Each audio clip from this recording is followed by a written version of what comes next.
Uh, um, um, Oh, geez, Rick. You sound like you're who's starting like an interdimensional cable yeah. bit. Yeah, it really is, isn't it? It's funny because there's this like new Robert Pattinson movie out. I don't know if you guys have you seen that like Mickey 17 or something? Oh yeah, And I doesn't he go to like no, does he go to space? I think like from what I understand, it's like about he's like it's like almost like that movie Moon. Remember that movie Moon that we watched with Sam Yeah, Rockwell? And they just keep cloning him yeah, because he's just like a dispensable guy just doing a job. I think it's the same thing. It's like one of those like kind of commentaries about capitalism kind of things. But it's funny Mm. because thinking about that movie made me like when I first watched like the trailer for it, like the clips. 'Cause I didn't watch the trailer. I was like, oh, this just reminds me of that like Jan Michael Vincent like like thing. You remember? It's like how many yeah. John Michael Vincents is it gonna take to save the Earth? It made me think about that.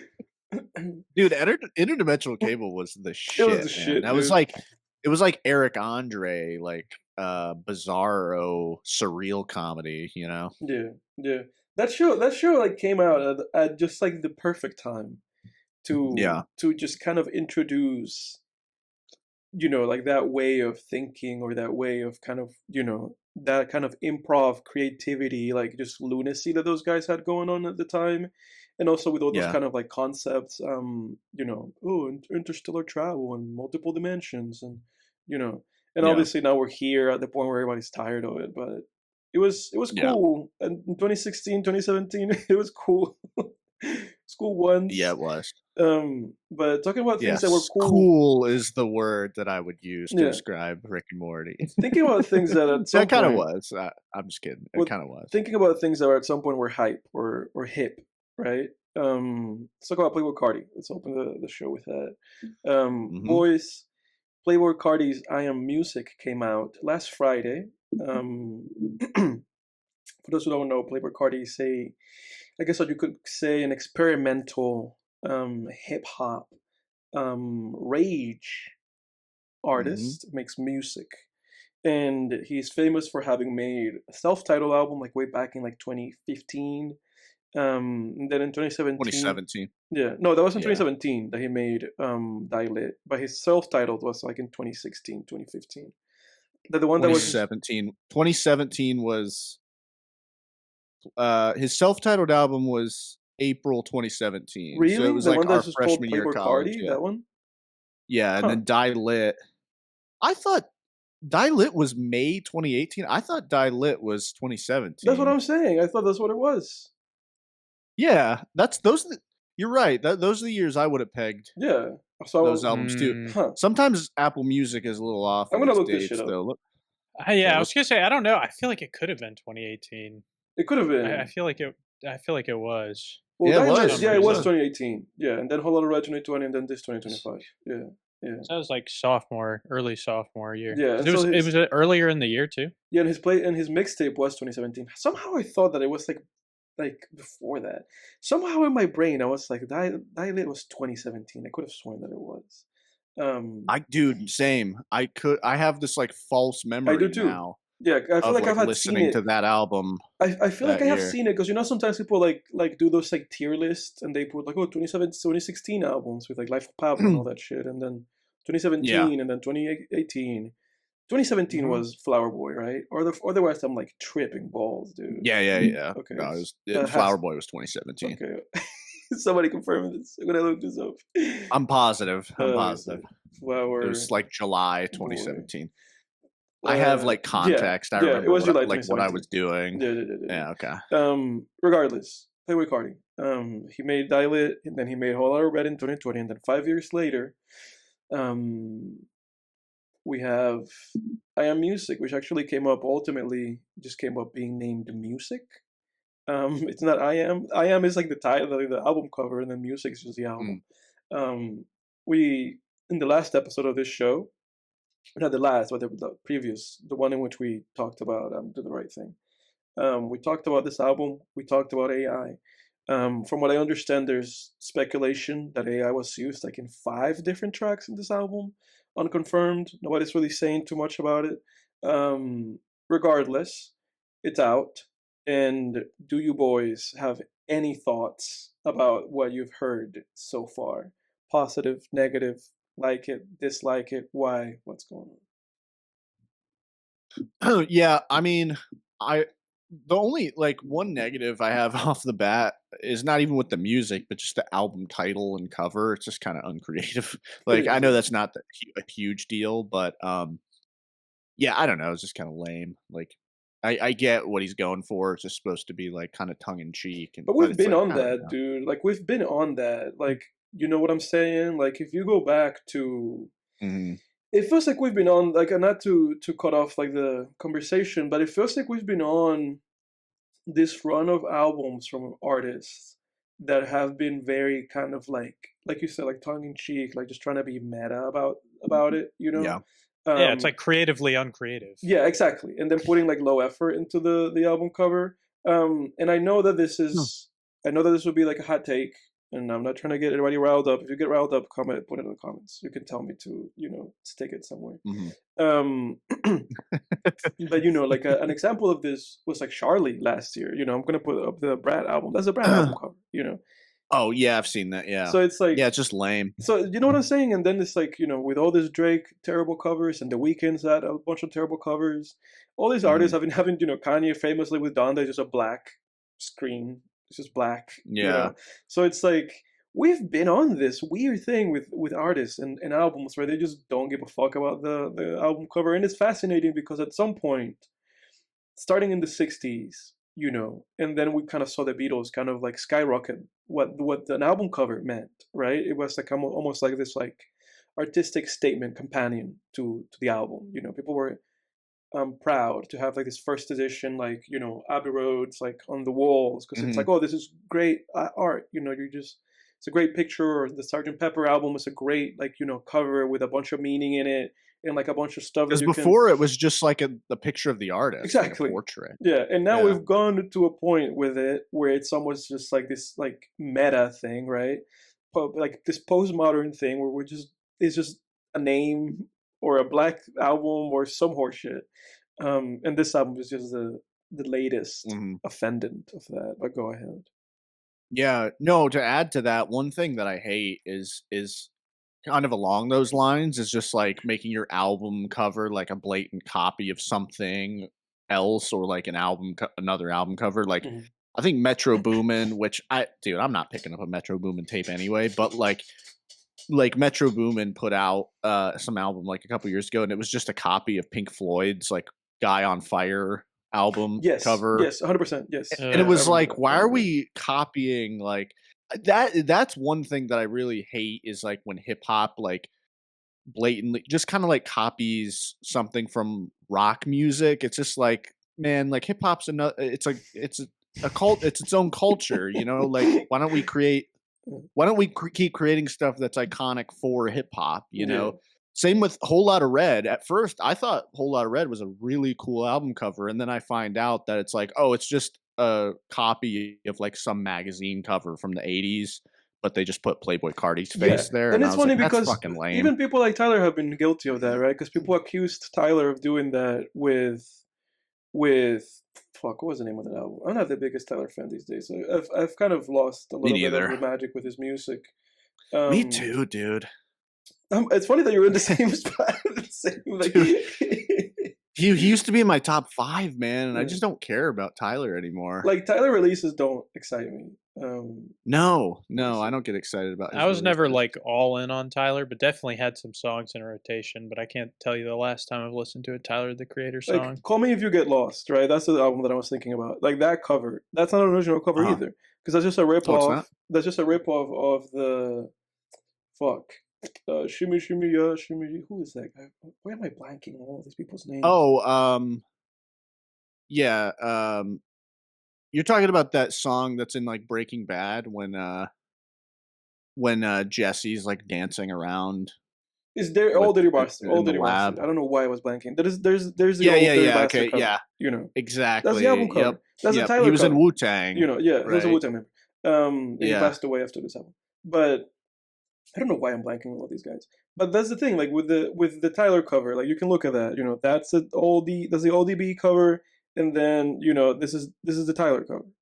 So it's like we've had a little bit of bankruptcy creatively in this medium for a bit now.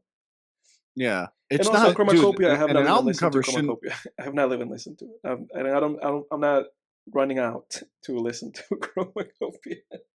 Like his Wait, last what's? album, Chromacopia. Oh, that thing sucks, man. Dude, I forgot about that album. I would have literally sat here and told you that his last release was "Call Me If You Get Lost." Cornucopia stunk. I haven't Man. listened to it. I did not like that. Yeah. Dude, like I was gonna the hit song off of it is like has "Sexy Red" or like "Glorilla" on it, or I think both. It's awful, man. So bad. Go ahead, Jack. I was gonna say it's weird with the album stuff too, because like on Spotify specifically, some people like put like a good bit of effort into. You know how like Spotify, when you're playing a song, it kind of has like a little like video that kind of loops, and it's not that long. Like some people put a lot of effort into like those, and then some, and then the album art cover has nothing. So I don't know if that's an effect of that, or if those things are completely unrelated. But either way, yeah, I don't know. Well, I mean, there's some people who are like, I guess this is a conversation about album covers now. We'll get back to Playboi. We'll get back to Playboi Carti. There's people who are still like it. The underground crushes it with album covers, like, or the like underground adjacent, like fucking dude. One of the best rap album covers in recent memory for me was that latest Freddie Gibbs album that he dropped on Halloween. That was fucking awesome, dude. You only die once. You only die once. That's right. Yeah, You Only Die Once. That album cover fucking rules, man. And then like the Alchemist's album cover. That is pretty sick. Yeah, that is a pretty sick. Yeah. Yeah, it's a great album cover. Alchemist is always has awesome album covers. Like his album covers are freaking beautiful. Like well, let me see. There was one. I think my favorite one is he did a Life is Beautiful chopped and screwed version. Why do people even release chopped and screwed albums? I don't listen to it. Like no, it's always just some like purple version of the album cover, and it's just like you play like a song you like, and it's just like I think that they do it for TikTok. Like they do it for those things. Like that's the only reason why. If you go to any artist, then they have like even Taylor Swift, by the way, like any artist, it doesn't matter who it is. They release the album, then they release like the sped up version and then the slow down version. They just do it for the streaming world and for the fact that people a lot of the time, for instance, like somebody will take her song and just slow it down and put it over their TikTok horseshit, and then will get lost in the identification of the song, so it won't be credited to her or something. I think they were losing money at some point for that, and then artists just started just doing it themselves, just being like, I'm gonna fuck up my own songs, and then you guys can just use my fucked up versions of my songs for your whole shit that you're doing. Your dumb shit. Yeah. Well, in the chopped and screwed stuff, that's like a Houston thing, right? Like a leaned out, like Houston rap thing. Is that how? I think that's how that started, if I'm not mistaken. I don't know the history behind it, but that sounds about right, though. I like this album cover, "Flying High" Part 2 by Alchemist. I don't know if you can see that. It's too blown out. You would have to Wait, hold up. Hey. Oh, there you go. Yeah. I guess you can kind of see it. Yeah, I can kind of see that. Yeah. Yeah. Just, fuck, man. I don't know. Anyway, it did come from Houston. By the way, I looked it up. It did come from Houston, Texas. Chopped and Screw. Okay. From the 1990s. DJ Screw.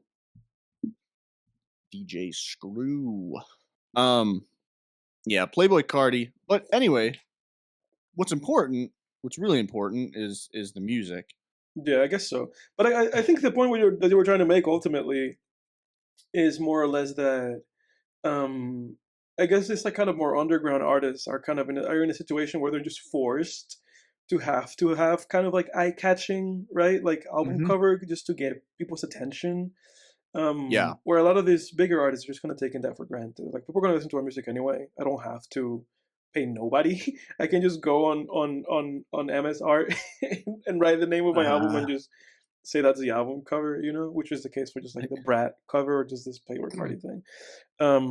But yeah, just laziness, I guess, and just kind of like sitting on their laurels and being like, I don't have to challenge myself or my audience.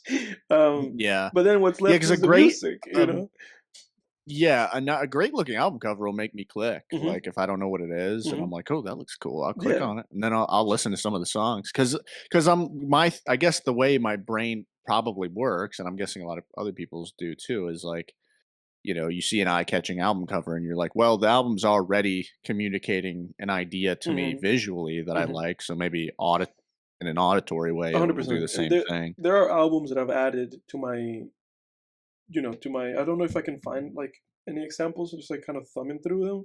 But there's albums that I've added to my music library that I've added them explicitly because I saw the cover and I was like, damn, I gotta listen to whatever that is. And that has had, negatives and positive results.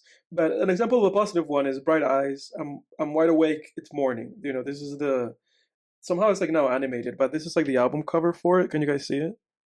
Yeah, Yeah. Yeah. So like for this one, this is an example of like an album where the entirely because of the album cover, I was like, I gotta listen to that.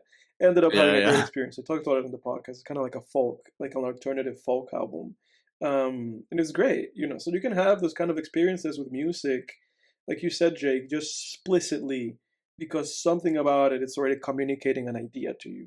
And then you yeah, kind of move yeah. forward towards that. But also, Hmm. names, like the name of an album, Sergeant Pepper's, lovely heart club's band or whatever. Like an album could have a name, and then you're like, shit, that sounds tight, like I want to listen to Yeah. that, So there's a lot of that, there's a lot of that. Like Hold On Already kind of had that effect on me. It's like I want to listen to that album, music. Not so much. Just calling an album music is not, there's not that much that you're saying with that. Right. Yeah. Yeah, dude. What I was just gonna bring. We could go down this rabbit hole forever, I guess. But I was gonna bring one up, which is I want to say it was probably the album cover that got me to click. But there's a rapper, like an underground rapper named Pet Zebra, and he has an album called Blossom, and the cover is so eye catching and so bizarre that like I clicked on it, and he's actually pretty good. Like he's like an underground mumble rapper, basically. Like he does like just kind of mumble rap, like SoundCloud sounding stuff. But he's pretty good. Like I know he's not very that. Hmm. Like I remember seeing that for the first time, being like, I have to click on that. Like what the hell Yeah, I is was just that? showing the cover for the Blossom album, the Pet Zebra cover. Yeah, Yeah. yeah. He's actually kind of similar to Playboi Carti, I guess. I don't listen to him religiously or anything, but um, you know, yeah, I find the underground interesting. It's like, hmm, like what's going on out there. Yeah. But anyway, Did but you did yeah, you listen to this whole album? Like, did you listen to it like front to back, the music album? oh, Playboi Carti. Yeah, I'm calling it the Yeah, I music did. album because that's the name of the album. It's not even I Am Music. Right, It's just right, right. music. Yeah, this album filled with music. Yeah. Yeah, yeah. So Playboy, yeah, I Am Music by Playboi Carti, or Music by Playboi Carti. I listened to it top to bottom when it came out on Friday.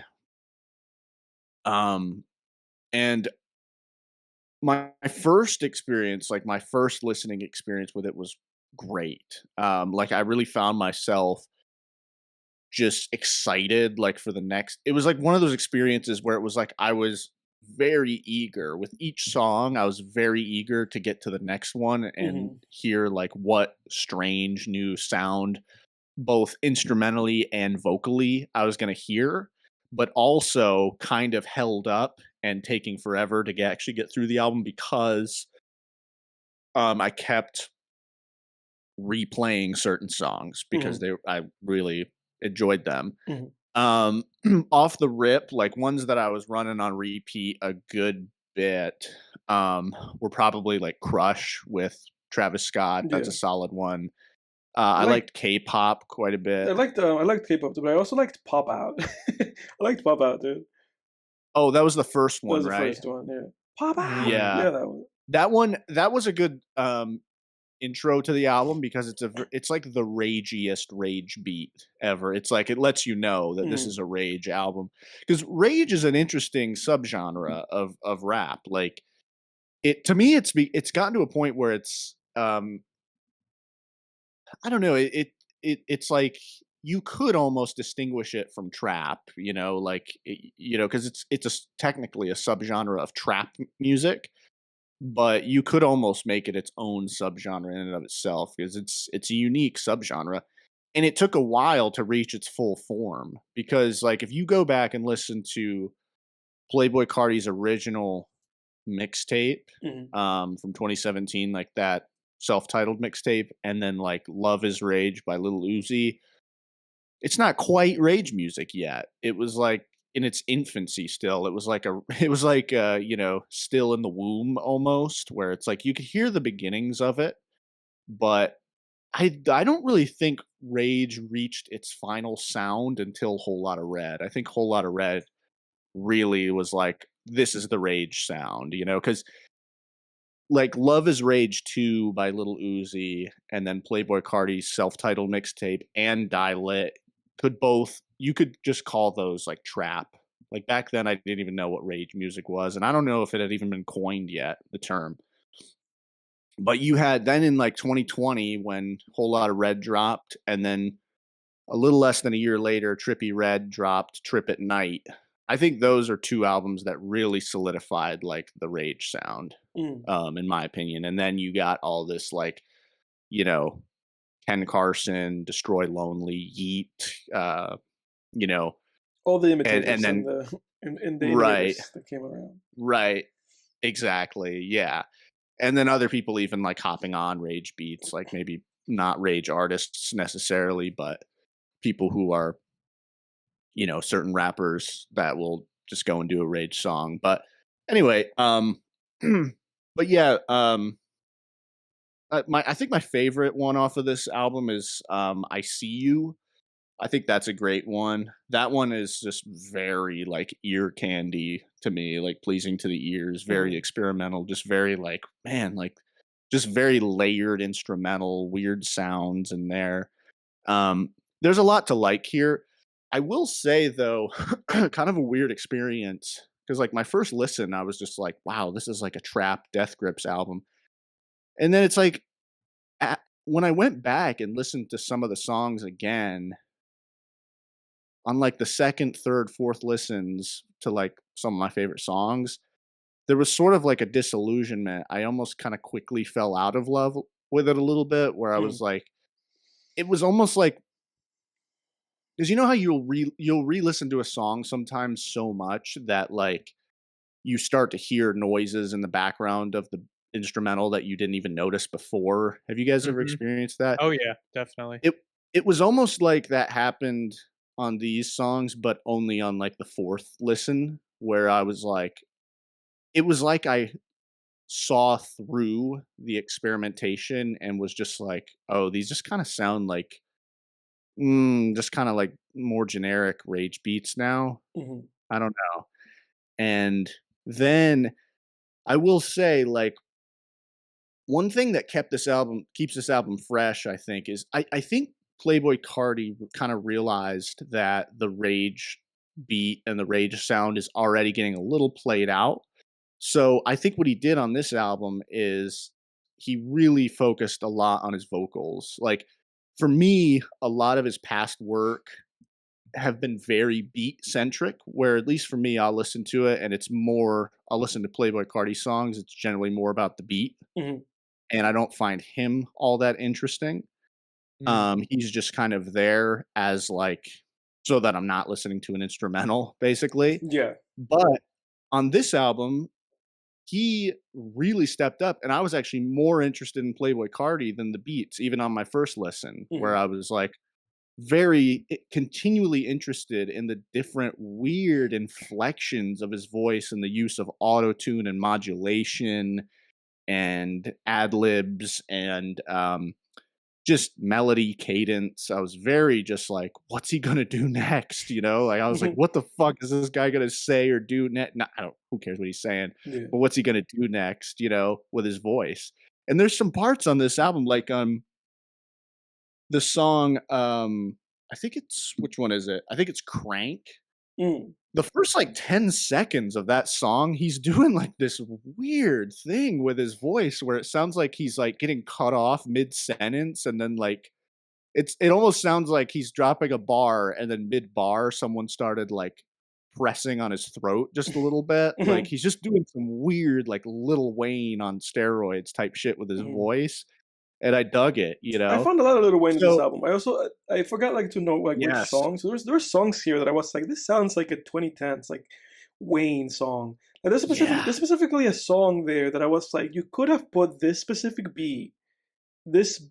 song in the Carter or in I'm Not a Human Being. Like Yeah. I had that experience with like a couple of them, but I forgot to put down like which ones it was.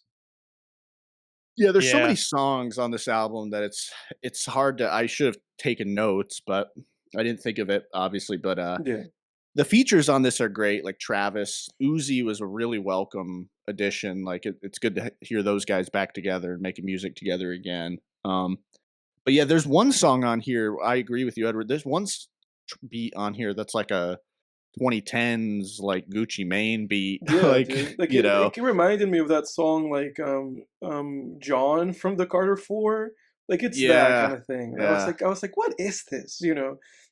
Like he Mhm. mixed it up a little bit, you know, with like you said, like he mixed it up like it felt like you said, like it felt like he was like, I can't just do 30, like I can't do a whole lot of red again. I can't do just like, you know, 20 plus songs of just rage songs. Like Mhm. I have to mix it up a little bit. Like throw some like Yeah. some curves in here. Definitely felt like that was kind of part of the intention. Yeah, Whole Lot of Red was 24 songs, and those 24 songs are just like different flavors of rage. And with this, it felt like he Mhm. was just kind of taking himself out of that genre a few times and just being like, let me do something else for this track. Jack, what do you think? Uh, so I mean, I've brought up Playboi Carti a couple times Hmm. because I was on a little rage bender for a while and really enjoying listening to it. So I had pretty high expectations for this album, and I'll preface it saying I haven't listened to the entire thing. I've listened to about the first third of the album, so I need to go back and I listen to haven't listened to the whole the thing either. rest. I made it to Um, specifically. I made it to song um, "Twin Trim" with Lil Uzi. So I still have 6 songs of this album that I haven't listened to. okay, yeah, I haven't listened to any of the Uzi features, which definitely would be worth listening to. I don't know. The what I listened to, and none of it scratched my brain. Yeah. Like I didn't, and like I had, um, like I liked like Evil Jordan, but I mean it's like we already knew what that song was, and then I felt like there was a big trend going around too, with just like the start to that song, with people like shitting on the start to that song because they didn't Mhm. like it from being changed from when it was kind of uh posted by Playboi Carti to having that little like clip of the weekend, uh that little popular song he did with the weekend. It Hmm. starts with that, and then it has like a begging on your knees to be popular, and then it goes with this like bass drop thing, and then there's like a gunshot. Like people are Hmm. just making fun of it because they thought it kind of sounded cheesy. uh I mean, it's a good song. I'm not like trying to hate on that, but I didn't think that was an improvement myself. um but I don't know. I'm gonna have to listen to it more. But Yeah. I liked Philly with Travis Scott. I had Fine Shit I had liked, but I haven't really like listened to any of these back. Yeah. So I think I just need to hopefully find some more things that I like on Yeah. this album. But so far it's just like I don't know. I wanted to like it so bad, but I didn't. I have to say that I'm not the biggest Playboi Carti fan. I've listened to his albums before. I'm also not like the biggest like rage guy. Um, so I don't go out of my way to seek it out. You know, I haven't listened to Ken Carson. I haven't listened to Yee. You know, like I don't seek out like the imitators and the other people that have been kind of filling up the void in this past 4 or 5 years. And I don't go out of my way to listen to Cardi either. You know, I have his music in some playlists. You know, just kind of like experimental like rap playlists with thrown together with like some Descript stuff in there. So it's like I don't go out of my way to listen to this stuff. You know, so I had no hype. You know, I was kind of for me it was just kind of more from like a curiosity and like speculation standpoint that I was like I have to listen to this thing. Yeah. And I listened to it in three different ways. I listened to it, and every time I listened to it, I just went back, and I didn't pick up from from where I was. I just went back and like from the beginning. So I listened to these songs, at least like the first 15 songs of this album, I've listened to at least 3 or 4 times at this point. And then the 15 to 24, I listened to only once. I only listened one time to that, the rest of that. It was like on my listen that I made it, I was on the drive. So I was like on my way there, where I was going on the way back, I listened to most of the album. So I've listened to the album in the car, right? Just driving, I've listened to the album. I've listened to the album just sitting down on my earpods, and I've listened to the album, while like out working out. So I've listened to the album in 3 different kind of states, right? Yep. And each different time that I've listened to the album in each different way, I have been bored out of my fucking brain. And I've been like, I have to stop fucking listening to this album. I can't wait for the songs to stop, unless I like a song, in which case I'm like, oh, I like that song, And then when, for instance, a song like Radar or something comes on, I'm like, oh shit, like, when's this song gonna end, So that has been my experience with this album. I mean, for God's sake, it has 30 fucking songs in it. Yeah, it's too long. So it just feels like an album for the modern streaming age. Like, it doesn't feel, it's not a concept album, and it's not like a, hey, here's 10 tracks, hey, here's 14 tracks. That even if it's not conceptual, you're just getting like, that these artists was like, these are the best, 10 tracks that I could have possibly come up with. Here they are. For this, it just kind of feels like Carti made a bunch of songs, and then he was like, put all those songs, he told somebody, master all those songs, put them all in the album, put the album out. It just kind of feels that way. Like, it just kind of feels like in his head and in the head of Migos for every album they released before Takeoff passed away. It was Takeoff, right? Yeah, it was Takeoff. Yeah. It just feels like it's been the same. The same stuff with Drake. The same reason that these guys just make these kind of like 30-track albums, all of them without exception for the streaming age. It just kind of feels like the same thing. Of just like, somebody's gonna like this. Somebody out there, they're gonna add this song to the playlist, and then by extension, then this album is gonna get 100 billion streams. Because somebody's gonna like something, not because I believe in these songs, but because I believe that somebody out there, this is the song for them, So it just kind of feels like that. It just kind of feels like if I listened to the whole thing, there would probably be somewhere between 5 to 8, maybe 10 songs that I myself would be like, let me put this shit on the playlist, And then I would never listen to this album again, but I would have those songs on a playlist. And then at some point, I would listen to that one song on the playlist enough times where I was like, I have to take that fucking song off that playlist. I hate that song, And I would manually go and be like, get out of here, and delete that That's song. so real. Which That I've is done a so lot. real. Yeah, dude, I've done that a lot with a lot of music. That I'm just like, why did I put that there? That sucks, Oh yeah, Yeah. dude. I'll have a song it'll take me like 10 times to 20 times of skipping it before I'm like, I skip Yeah, this every every time. time. Like, Yeah. why am I fucking? Yeah, why do I not take this off? Yeah, but I have kind of this like weird kind of like Costco mindset with trap music where it's like Yeah. I add it in in bulk, and I just kind of like, Throw it in as the- long as it's not like, I don't know, because that's what trap has become. Trap music has just become like this bulk wholesale Mhm. like type stuff where people just release this like bloated stuff of like very similar sounding beats, Yeah. and at least with Playboi Carti, like he's trying to do things a little bit different and experiment, The experiment that's with experimental stuff. Like the experiment's not always going to work for everybody, but yeah, like for me, it's like Dude, they don't know mixed, when Playboi 'cause, Carti was like, born. again, If you go on Wikipedia, What'd you it say? says 95 or 96. They don't know when he was they born. don't know when he was born. Well, that's how he's gotten his audience, dude, because mysterious, he's dude. such a fucking mystery, Yeah. dude. Like he disappears for like They years. don't know when he and was just born, people, dude. Yeah, he has a Frank Ocean element to him. he's a genius marketer. Like when he releases something, it feels like a big deal. Like, it felt like, oh my God, like I'm not the biggest Playboi Carti fan either, but like on Friday, I have a soft spot for Playboi Carti because my sister really likes Playboi Carti a lot, which sometimes I want to like. She would be able to explain like why she likes him a lot because my sister's a musician. Yeah. Like I really respect her like listening ear. Like I get like everything's kind of taste, but like he's like in her top 5, and I was like, oh, that's interesting, and so I kind of have a soft spot for him in that regard too, because I was like, if he releases something, which is like rare, but like I'll do, her and I text like, oh, did you hear it? Oh yeah, I heard it, um. My sister and I talk once every 2 years when Playboi Carti releases something. That'd be funny. Imagine.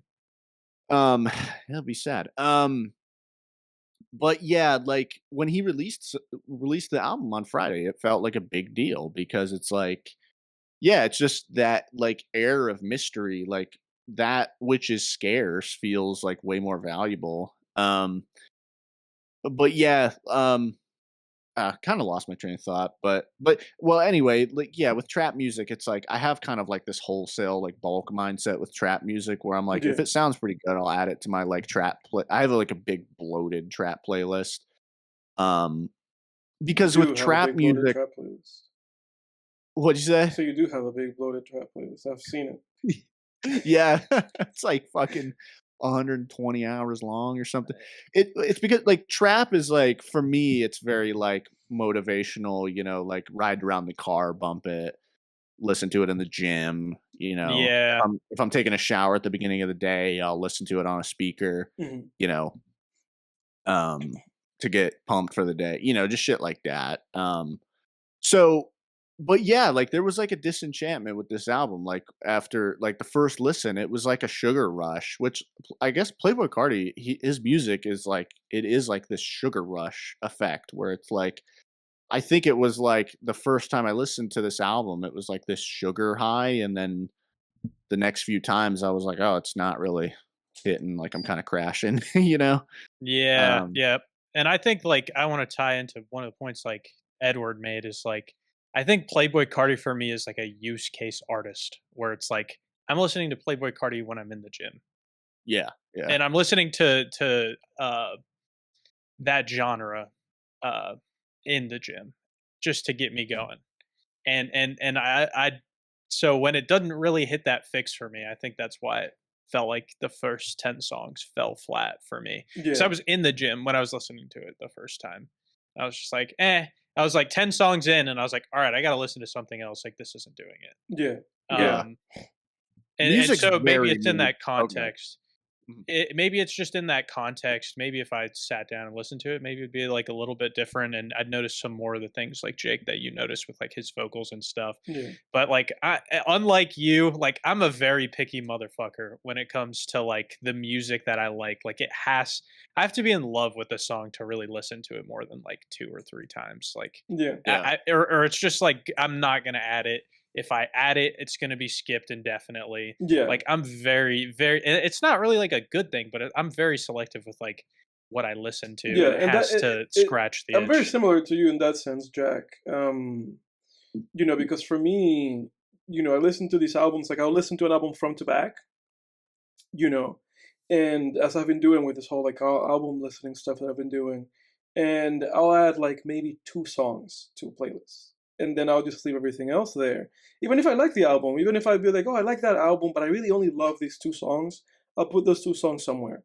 And then if I want to listen to the other songs, then I'll listen to the album, or I'll just like go back directly, and if I remember a song, and maybe then I'll add it to a playlist.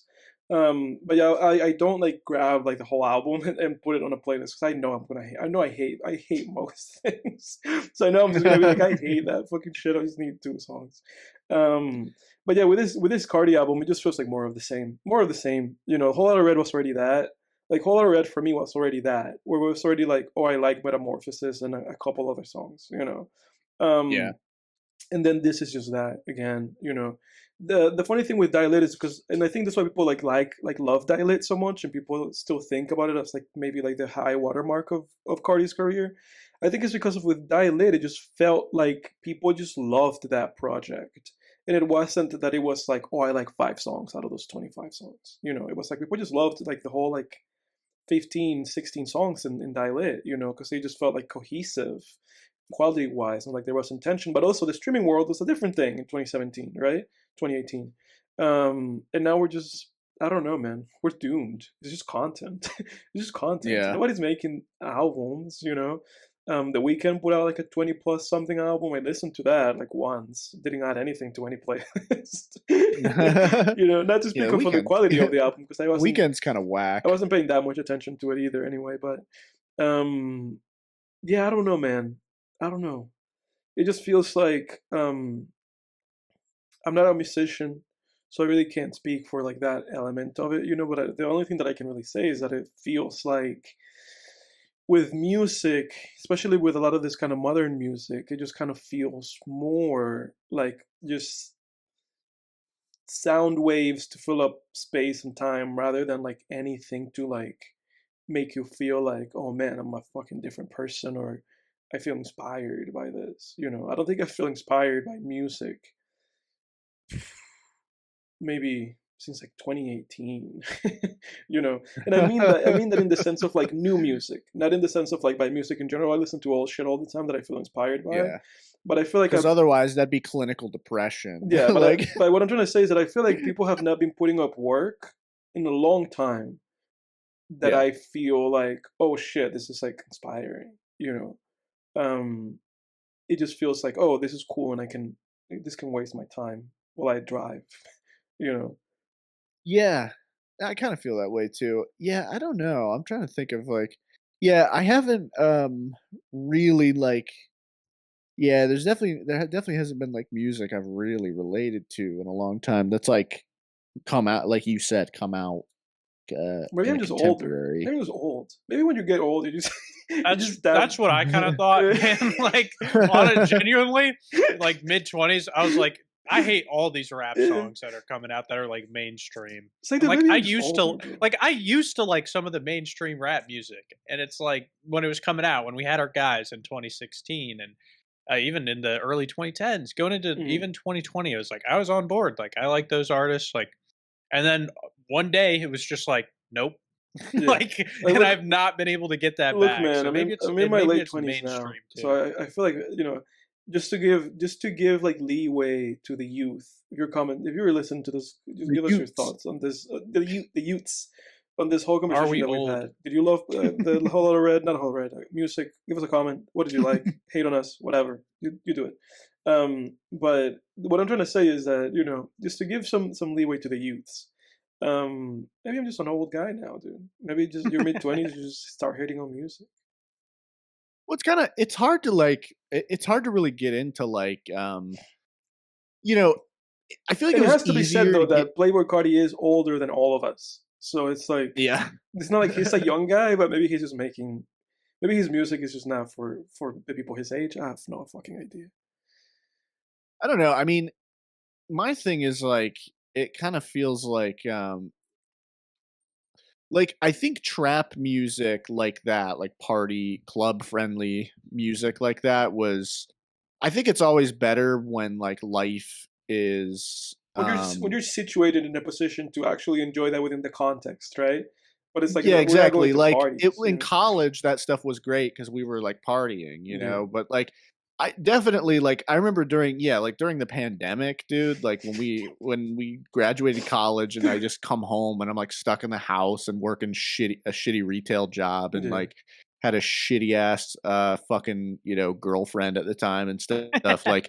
I remember being like, well, I can't listen to like fucking club music. Like I'm not going. There's no clubs open, first of all.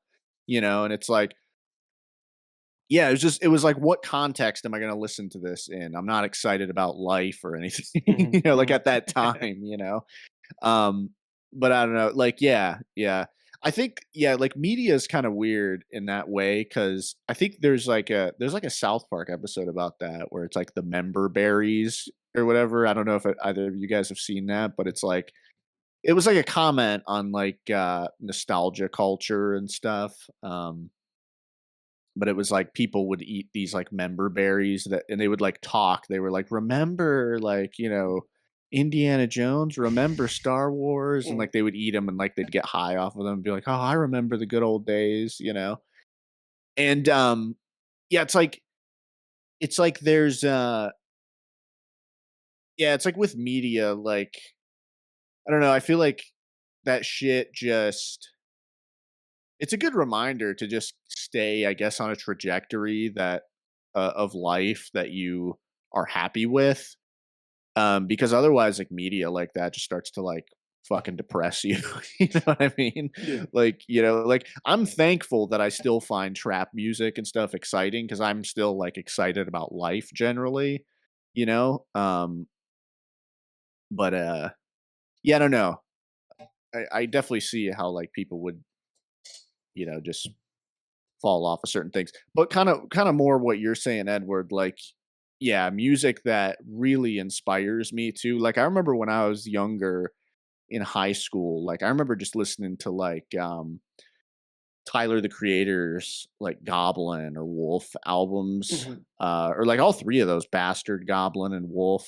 Because I remember I was just kind of like, there was like certain points in high school where I was just kind of an edgy teenager, and I was Yeah. like, oh, fuck everybody, and I remember listening to those albums and just being like, fuck yeah, like just really feeling it, feeling like what Tyler was talking about a lot of the times. I know he talked about like a lot of fucked up shit too that I wasn't feeling. It was like fictionalized, but I think you guys can probably get what I'm saying. Yeah.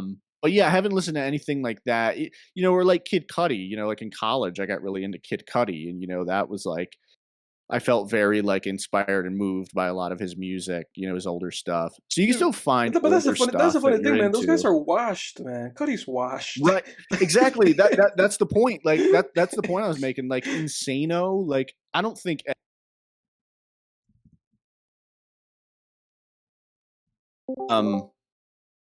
like Insano, I don't think at any age I would have been inspired to listen to that album. Yeah. No. Yeah.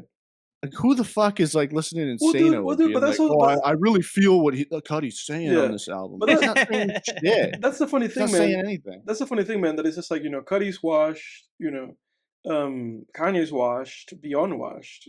I Yeah. think Travis Scott's kind of washed. Travis as Scott's kind of well. washed. So it's just like we have these Well, we guys. don't know. We got to give Travis a chance. He hasn't I'll give him released another another shot. album yet. But we have all these guys that are just kind of washed, man, and it's just like, and then people that are not washed are just not releasing. Death Grips hasn't released since 2019, so it's like, it just Yeah. feels like it just feels like a lot of like, and nobody's coming around, man. And that's the funny thing, because there's been a lot of conversation about this.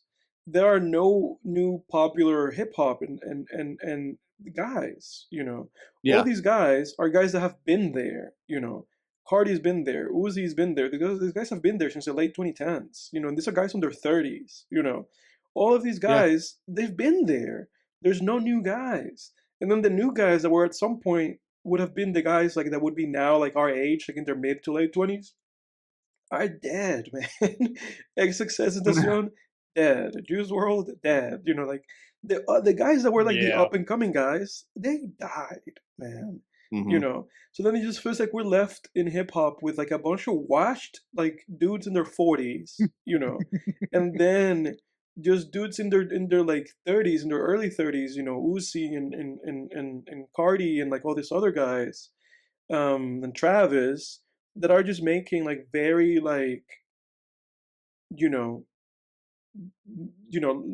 largest common denominator music, and what I mean by that is that they're not making anything challenging, and I know that it's like, I know that music, it's like one of those things that is like such like a populist thing that is just like, do you even make fucking challenging anything in the first place, but it's like, all these guys are just kind of whatever, man, like they don't excite me. I wasn't excited for this, like I said. I was just kind of curious.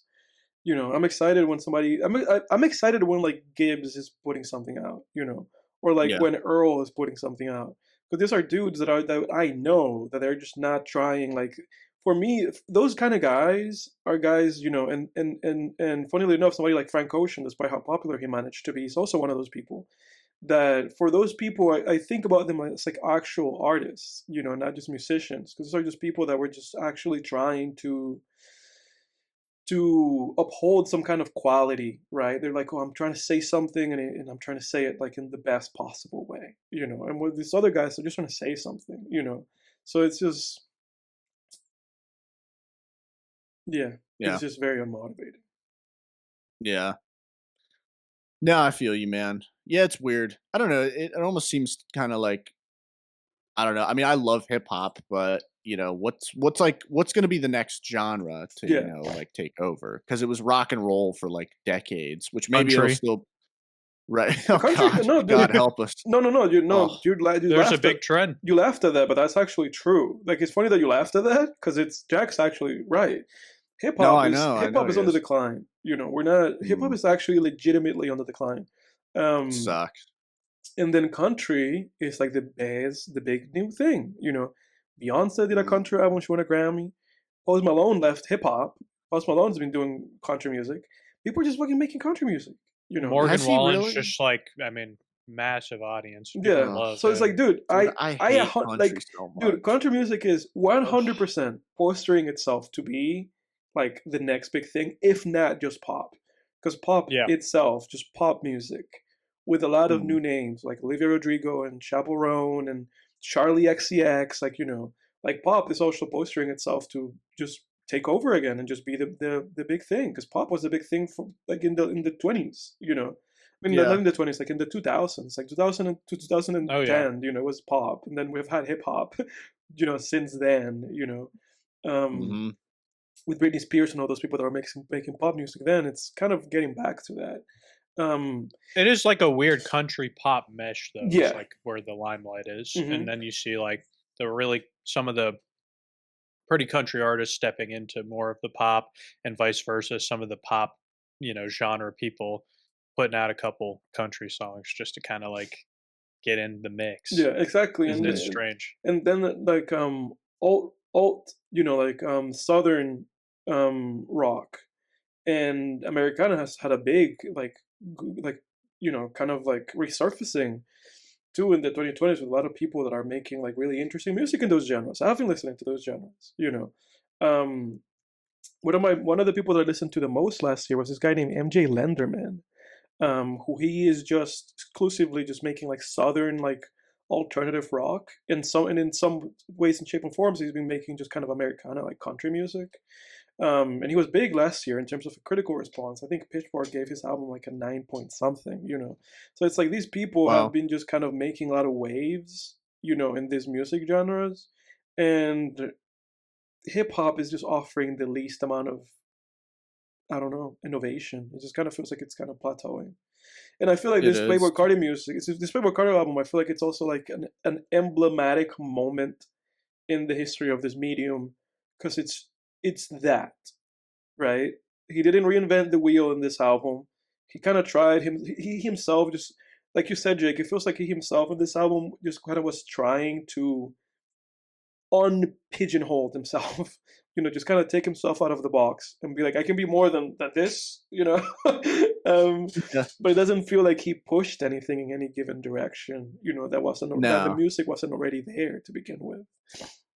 There were even times on the album where I was like, dude, you kind of sound like your buddy Ken Carson. Like it was like you sound like Ken Carson. You sound like the person that you made famous.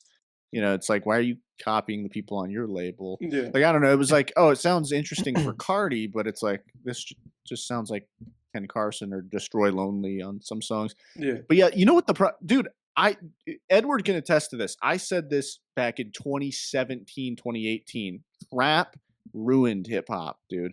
Because I love trap music, but trap has been stale, and Rage kind of helped trap out Yeah, for sure. a little bit, but not enough, clearly, because rap music was stale in like 2017, 2018. Like there was a point where I was like, dude, every beat sounds the fucking same. The Migos, like, man. The Migos. Like it's Migos. I feel like it was Migos. well, and this is what I'm trying to say. I feel like there is a peak for all of these genres. And by that I mean that not necessarily that the music reached its highest, like, for like populist or artistic potential, right? Not to say that that's like, oh, this is the most that you can squeeze artistically or sonically out of this, but it reached its perfect form, and then it also maxed out its popularity at the same time. Because with trap, it was with the first Culture album with the Migos. if there is a perfect trap album, it's that album. You know, the first Culture album with with what Oh is it, my Paper god. Bag and T-shirt and all those songs, Bad Kelly Bougie, Price. Kelly Price is so good. all those Slippery songs, too. Oh my all god. those songs, right? Like it felt like it just peaked. Like it was just like, oh my god, this is the most popular album and the most like distilled definition of what the sound is supposed to be at the same time. And then it had to evolve, right? And then it feels like with Whole Lotta Red, it almost felt like that was the peak of rage. It almost felt like this is the distillation of the sound in a whole hour's worth of music, and also it was insanely popular. So I don't know. I don't know where we go from here. I think it's just, I mean, it ends up being like you said, the popularity in the form of music timelines kind of align usually, but then the profitability timeline does not at all, and that's why these sounds probably tend to get drowned out and drawn out and dry, is because why would somebody try to reinvent the wheel when they can just try to Exactly. profit and just Yeah. put out the same thing? Yeah. Yeah, because I Yeah. think something And has where to it's like change. some people are more like, put out X amount of music equals money Yeah. instead of like trying to really Something has to change with artistically music, express man. Because themselves. I feel like music has just become too capitalist. And I feel like it's lost a lot of like there is no incentive to make good music. Is what I guess what I'm trying to say. There's incentive to make catchy shit and shit that people are gonna just, I don't know, make TikToks out of it. But it's like music has just kind of gone off the rails, and it's interesting. I mean, it makes sense that it would be the kind of like the medium that would happen to the fastest, right, in our society. Um, I feel like film has remained. There's so much in film that it still incentivizes like artistic expression, that it still has remained like it has some level of integrity, right? And obviously TV has kind of become like a place for a lot of kind of experimentation in film.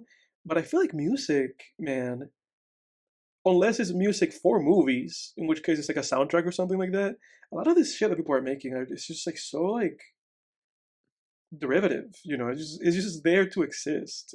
But like, what's the difference between like 20 years ago you put out a CD Yeah. and it's a great album and people love every song on it and everybody goes out and buys them, versus if you put out a track now that does the same thing, or like it's just trash and flops, like the you still probably get people streaming it and get some money out of it, Yeah. versus like if you put out like a CD that everybody had to go buy, I mean, it's nobody's going to buy it if it sucks. Yeah.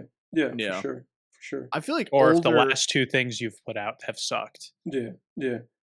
Yeah. Yeah, I feel like Go ahead. popular music definitely nowadays really stinks. Like like whether it's the most popular rap or the most popular whatever it is, like the hit rap songs. I hate hit rap songs.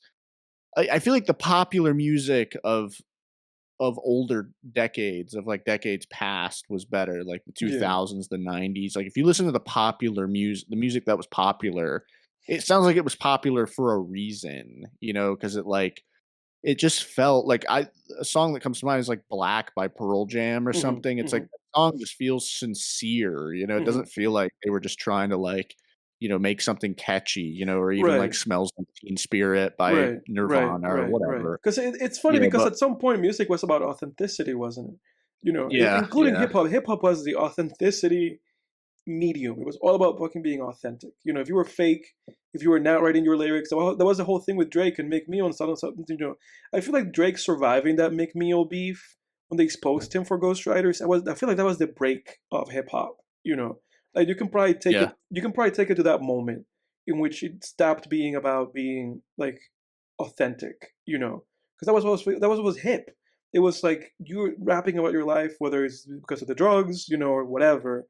It's like you're living it. But I feel like the Meek Mill thing that happened like way back 2014, 2015, whenever that was, I feel like that was like a breaking point, man. And now we all know that none of these people live these lives. None of these people are gangbangers. most of them, but you know, I know that there's some true ones in there, but most of them don't live any of those things that they're saying, you know. But at some Mhm. point, it was like there was a level of authenticity that was expected and respected, right? But also there was this kind of rivalry with musicians. You know, the Beatles had a rivalry with the Stones, and it wasn't a rivalry about popularity. You know, it was a rivalries like about basically like the authenticity and also how much people were pushing the music, right? That's why the Beatles made Helter Skelter, which Helter Skelter is not a popular song, you know. Helter Skelter, you know, it was just it Yeah. was experimental, you know, because they were just trying to challenge themselves, push themselves. What can we do with this medium, right? And somehow then that was materializing into sales for these people.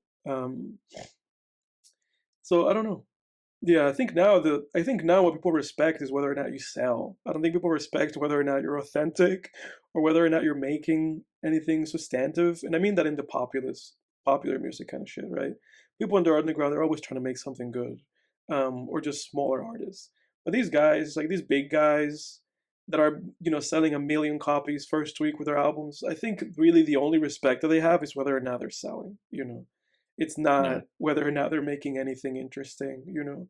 The Yeezus days are Mhm. over, you know. Yeah, definitely. It's kind of random, but you guys ever notice that old people always watch stuff on their phones without headphones in? Yes.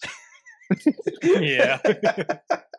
Like, dude, I went the other day to like get my car's like oil changed and tires rotated, and like I was waiting in the lobby, and I'm like typing on my computer, and next to me is like an old man, and the entire time he's just like watching stuff on his phone, like every few seconds, just like blah blah blah blah blah blah blah blah, you know, like on his phone, it's like full Oh my blast. god. Yeah, that's what I was that was the point I was about to make, is it's never like consciously like on the like one or two volume. No, It's it's full usually blast. like absurdly loud. Yeah. Yeah, they never like hold it, like if I don't have headphones or Go earbuds or to your whatever, ear. like I'll hold it up to my ear, but Yeah. they like a lot of them probably don't even know that like there's like a speaker there, you know?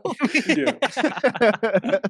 But like yeah, it's so funny. It's like for the longest time we were like, you know, trying to get the younger generation was like trying to get like the older generation onto technology and to understand it. And it's like now we just need to take it back. You know, it's like we got to take it back. We got to take it away Give from them the them. Yeah. blackberries and just call it a day.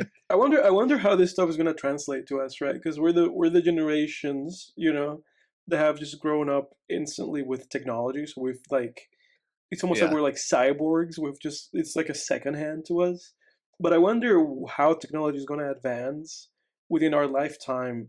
That when we get, you know, to like our later years, if we're gonna be kind of fumbling with technology and being like, oh shit, I don't, you It's know, yeah, I don't think it has anything to do with the technology. I think my sister said this, and I think she was totally right. She mm, was like, "It's not the technology. This isn't like the fate of every old person. It's the fact that like so many people in certain generations just refuse the forever to unwillingness like to learn. yeah, and then they're like playing catch up. Yeah, I see it right now with AI, like people yeah, who like don't use ChatGPT. I'm like, you're gonna fall behind, man, because yeah. like that shit's gonna only advance more.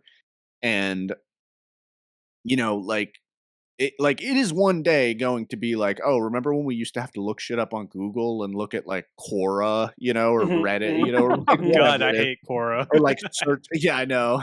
And then I what hate is that site. what's the deal with My Quora? issue with Quora No, is but that what? nobody ever answered the questions. Nobody Yeah, ever answers the that. questions. Like whenever you look up something and the first thing that comes up is like the Quora thing that somebody asked, you know you're fucked. Because the only thing that you're gonna do is go in there and then read, you know, that their subject is actually similar to what you were interested in, but when the person then goes on to detail, it's like wildly different from what you're experiencing. You know, half of the time that's what's gonna happen. And then the other times that it's like directly what you were looking for, nobody answered the question. Yeah. It's Well, why on Quora too? Like you can stupid. always get to like you click on it and like the question that you searched or a version of it will Yep. be there and the answers will be there.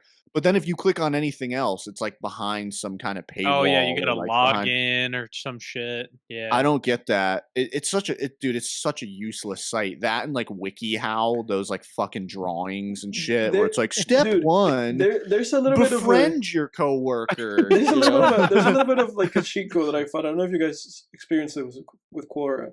That you look something up, the answer to the question that you were looking for, it's not there or it's unsatisfying, or the person never followed up, like the person asked them, like, could you please explain this? And you're like, yes, please. But they didn't follow up, like on fucking Reddit. Yeah. And then you'll go down and then you'll see that there's other questions that have been asked. And you're like, oh, maybe that one, But like you said, if you try to see that other question, then they'll be like, subscribe or sign up, and you obviously nobody's going to do that. No. I found that if you just Google that, then you can see it. Like if you Google exactly that question, like if you just copy and paste that one that you try to see, it will basically make it so that that's your result, like your top result on Google, and you click on it and that's it. There it is. There it is. There's the thing. Yeah. They're like That's a walling good you away tip. from. Yeah. Yeah. Yeah. Yeah. Yeah, the thing is, because I used to work in like call centers, like sales call centers and stuff, and so I had that experience of kind of, I guess, going back to the generational thing, like calling lots and lots of people from lots and lots of different like age groups, and it's like it's just so funny because it was like the people that were around our age or maybe like millennial age. It's like, I would talk to them and it was just like, it's like, hey, like, great. Like, do you have your account number? Yeah. Well, where can I find that? Oh, you just, you find it, this or that, and they're like, oh yeah, let me pull that up real quick. They 10 don't know. seconds. Oh yeah. They're like, here it is. Yeah. Okay. The account number's blah, blah, blah. They give me the account number and it's just easy, But then you like call someone and it's like some like boomer or older and it's like, They just don't hello? know. You have to walk them through the Hello? whole thing. Oh my God. Yeah. Hello? And I'm like, and you're talking with them and it's just like, oh, honey, do you have the email? What's the email that we use for the account? Yeah. Well, and, it's like and then you might talk to the wife and she's just like, yeah, he just refuses to learn. He doesn't, Yep. he'll never Yep. know, he'll never know about technology, and it's like, why? Fucking why, dude? you get alienated though. Like it's like you said, you get so far behind where it's just like you're just alienated. And then Yeah. like if you need to get anything done and call anywhere, you can't even follow the tasks, like the instructions step by step to get what you need done. Well, Because that's you're the just thing- so far behind. That's the thing, because sometimes just getting up to speed with certain things is like just sometimes you like look at the amount of work in front of you and then you get tired. Just thinking about it. Like, I have to learn how to do what? How long is that Right. gonna take me? Like, dude, I feel Right. like the way that people feel about that, like generally, it's like how I feel or how we would feel anytime that we have like audio issues. It's like, oh shit, here we go. It's I like, know. oh no, I have to do this. I have to look up a YouTube video and ask ChatGPT and do a bunch of testing. It's like, oh god, you defeat yourself No, when you no. even start. Well, it's like before you gotta like baby step it, it's like before you gotta stay with the times like off the bat so that you're not behind the 8 ball, because that's when it really becomes work, is when you're like 10 years behind and you're like, oh, I've never owned a computer, and it's like, oh fuck, man, like you're fucked, then it's like Well, then sir, it's let's start from Windows 95. We'll get you Right. up to speed. We'll get you up to Yeah. speed in no time.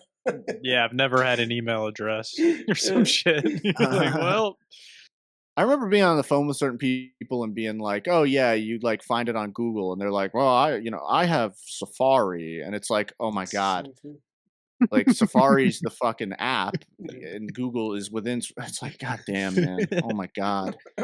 But I experience that still sometimes. There's been like times where I'm like, I'm tempted to be like, "Oh, you should like you should go watch like my podcast or whatever," but then I'm like, they're not going to figure it out. They're not going to be able to. No, with gonna me, know. like with So, me, a lot of the time I have to send the link to people.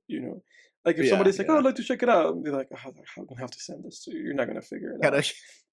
gotta walk them through it. You're not gonna Yeah. figure it out."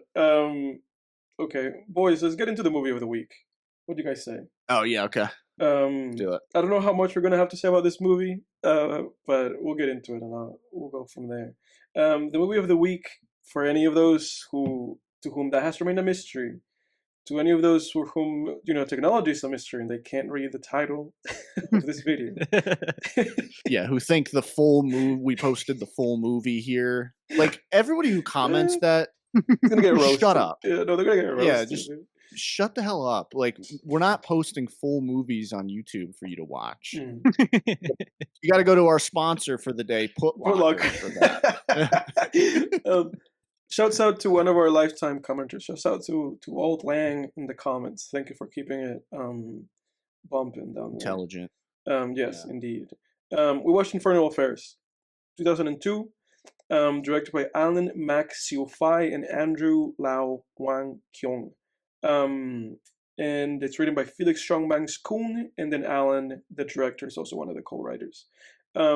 Boys, this is kind of like I guess this is kind of a two-part episode with our St. Patrick's special, The Departed. This is the movie that Martin Scorsese made into like a 2.5-hour movie. This is only an hour and a half, so he really added like a bunch of extra steps to this movie. What did you guys think about Infernal Affairs? Well, I'll say the first thing that jumped out to me was just I was sitting there, starting to watch it, and then they get to the point where, we've established, we have the undercover guy, and he's like in the thick of it, and we have the rat within the police, and I was like, this is already set up, and I looked at the timestamp, 10 minutes in, already like set up. So this movie like really throughout the whole thing moved at like a very aggressive pace, which I appreciated in some ways, and I think some ways as well though it didn't really help it. Because I didn't feel as invested in these characters as The Departed, where we really kind of got a deeper look into both of those characters and kind of like the inner workings and thoughts and things that they were struggling with. But I mean, I'm not going to go through like a synopsis of this movie because I mean it's essentially the same thing as The Departed.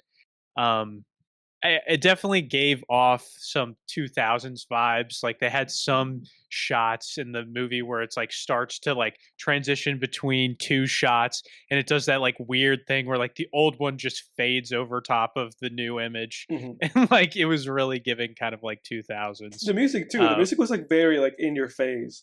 Oh yeah. It's like, oh okay, we're hyping up. Yeah.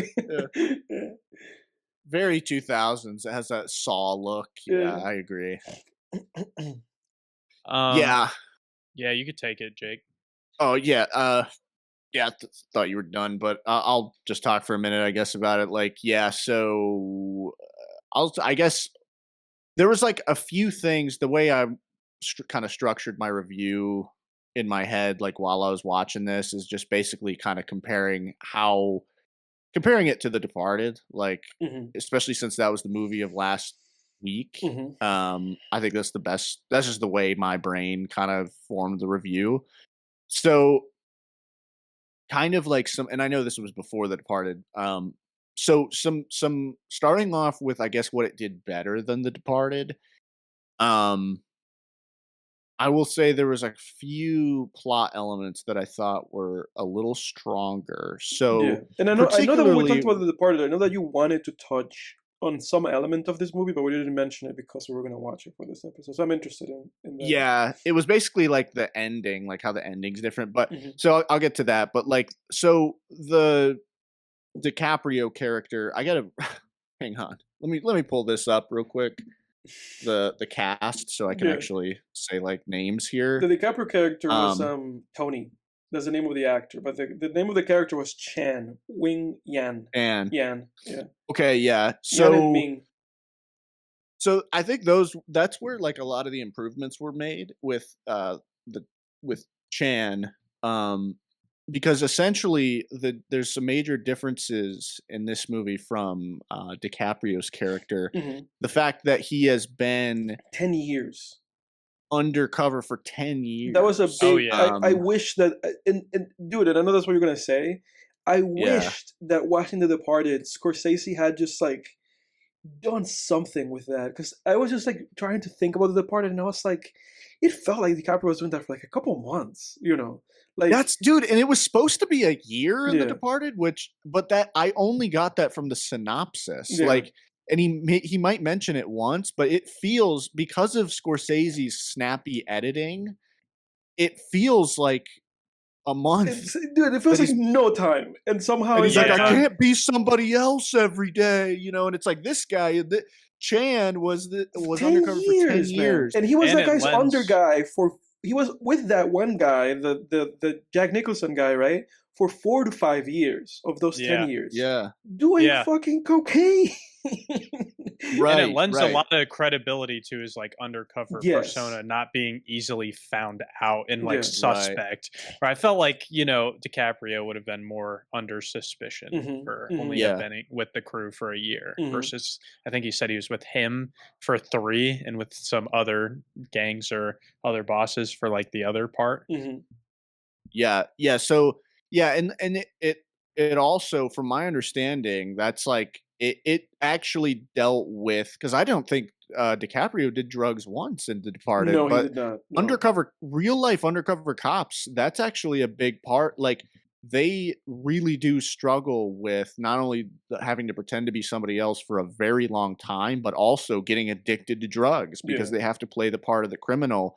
And there are a lot of criminals out there, which I think is kind of weird that they make people snort a line, because it's like I get that it's like, oh, snort a line, so I know you're not a cop, but it's also like, well, aren't there a lot of dealers that don't want to do this shit? They don't want to do drugs, they don't want to get high on their own supply. But I don't know. I'm not a criminal, so that anyone knows of. But but yeah, like um, so that was a lot stronger. Also, the fact that he only had one person above him. Mhm.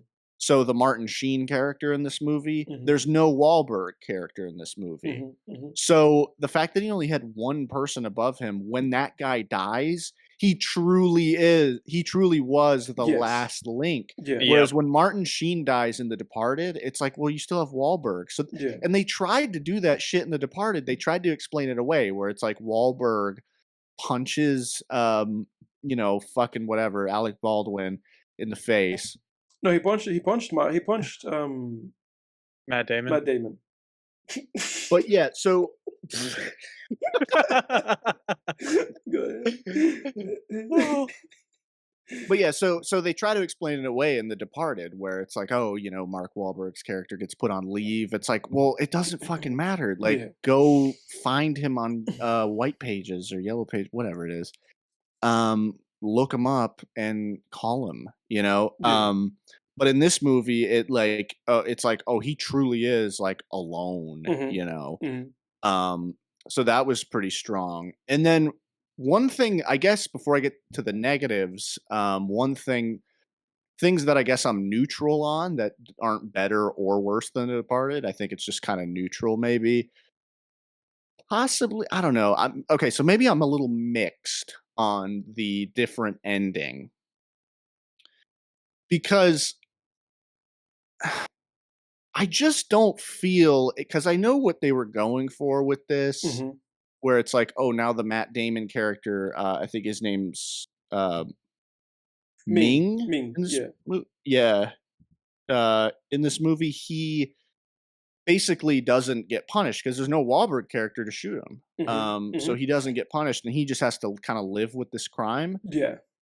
But it's like, I just don't know how believable that is, because it's like, or not believable, but how much weight that really carries, because it's like he's a weasel. Like, he's Mhm. presumably been participating in murders and Mhm. stuff like all this time. Why am I suddenly buying that this one undercover cop's death bothers him so Mhm, much. mhm. Interesting. Whereas Something in The of Departed, like, you just know that Matt Damon, it's like, oh, he's just still a weasel. He doesn't really mhm, care. He's glad he got away with it. And so yeah. then he gets punished at the end, Something that So adds the to tone bumped for me there. So I some guess maybe that is a negative, I guess. something that adds to this movie, in the context of, I guess, like, this is a Chinese film.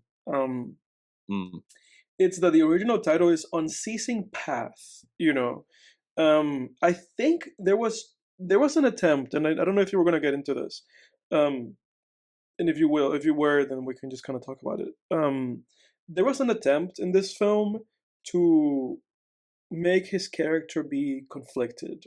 Um, because and then obviously this film starts with two quotes in regards to like hell and suffering, right? Because it just says that there's this like idea of like, what is it, like eternal hell, and that it just means like eternal suffering, right?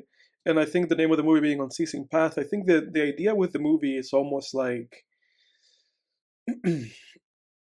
or my interpretation of what we're trying to do with his character. You guys let me know if you agree or not, right? Because he has this girlfriend that's a writer, and she keeps kind of mentioning this character that's conflicted, and that she doesn't know if the character is like good or bad. Um, and then with his character, he has a phone call with her in which she basically, confesses, and he's like, she already knew in the same way as The Departed through listening to the radio thing.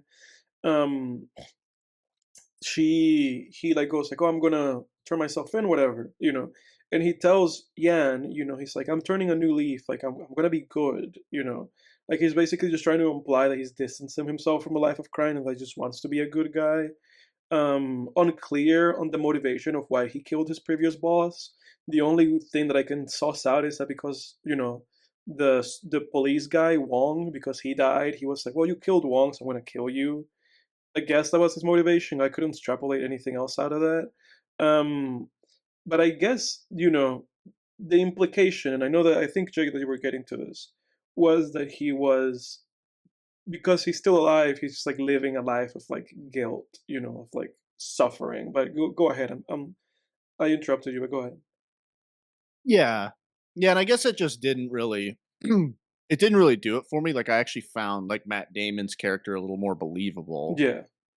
Because it's like at this point, like, you know, I don't know, like I know that you'd probably have I'm sure the Matt Damon version of the character still would have limits, like in-world limits of what he would do, but yeah, I don't know. I didn't see it in his actions. Like, like, was there really any point in this movie where he really does anything different or better than Matt Damon did? No. Like, No. no. So it's like actions speak louder than words. I don't Yeah. think it's really enough to like just put some dialogue in there that's like I'm conflicted or like this character's conflicted. It's like, Mm-hmm. mm, but you keep doing stuff like Mm-hmm. it's like.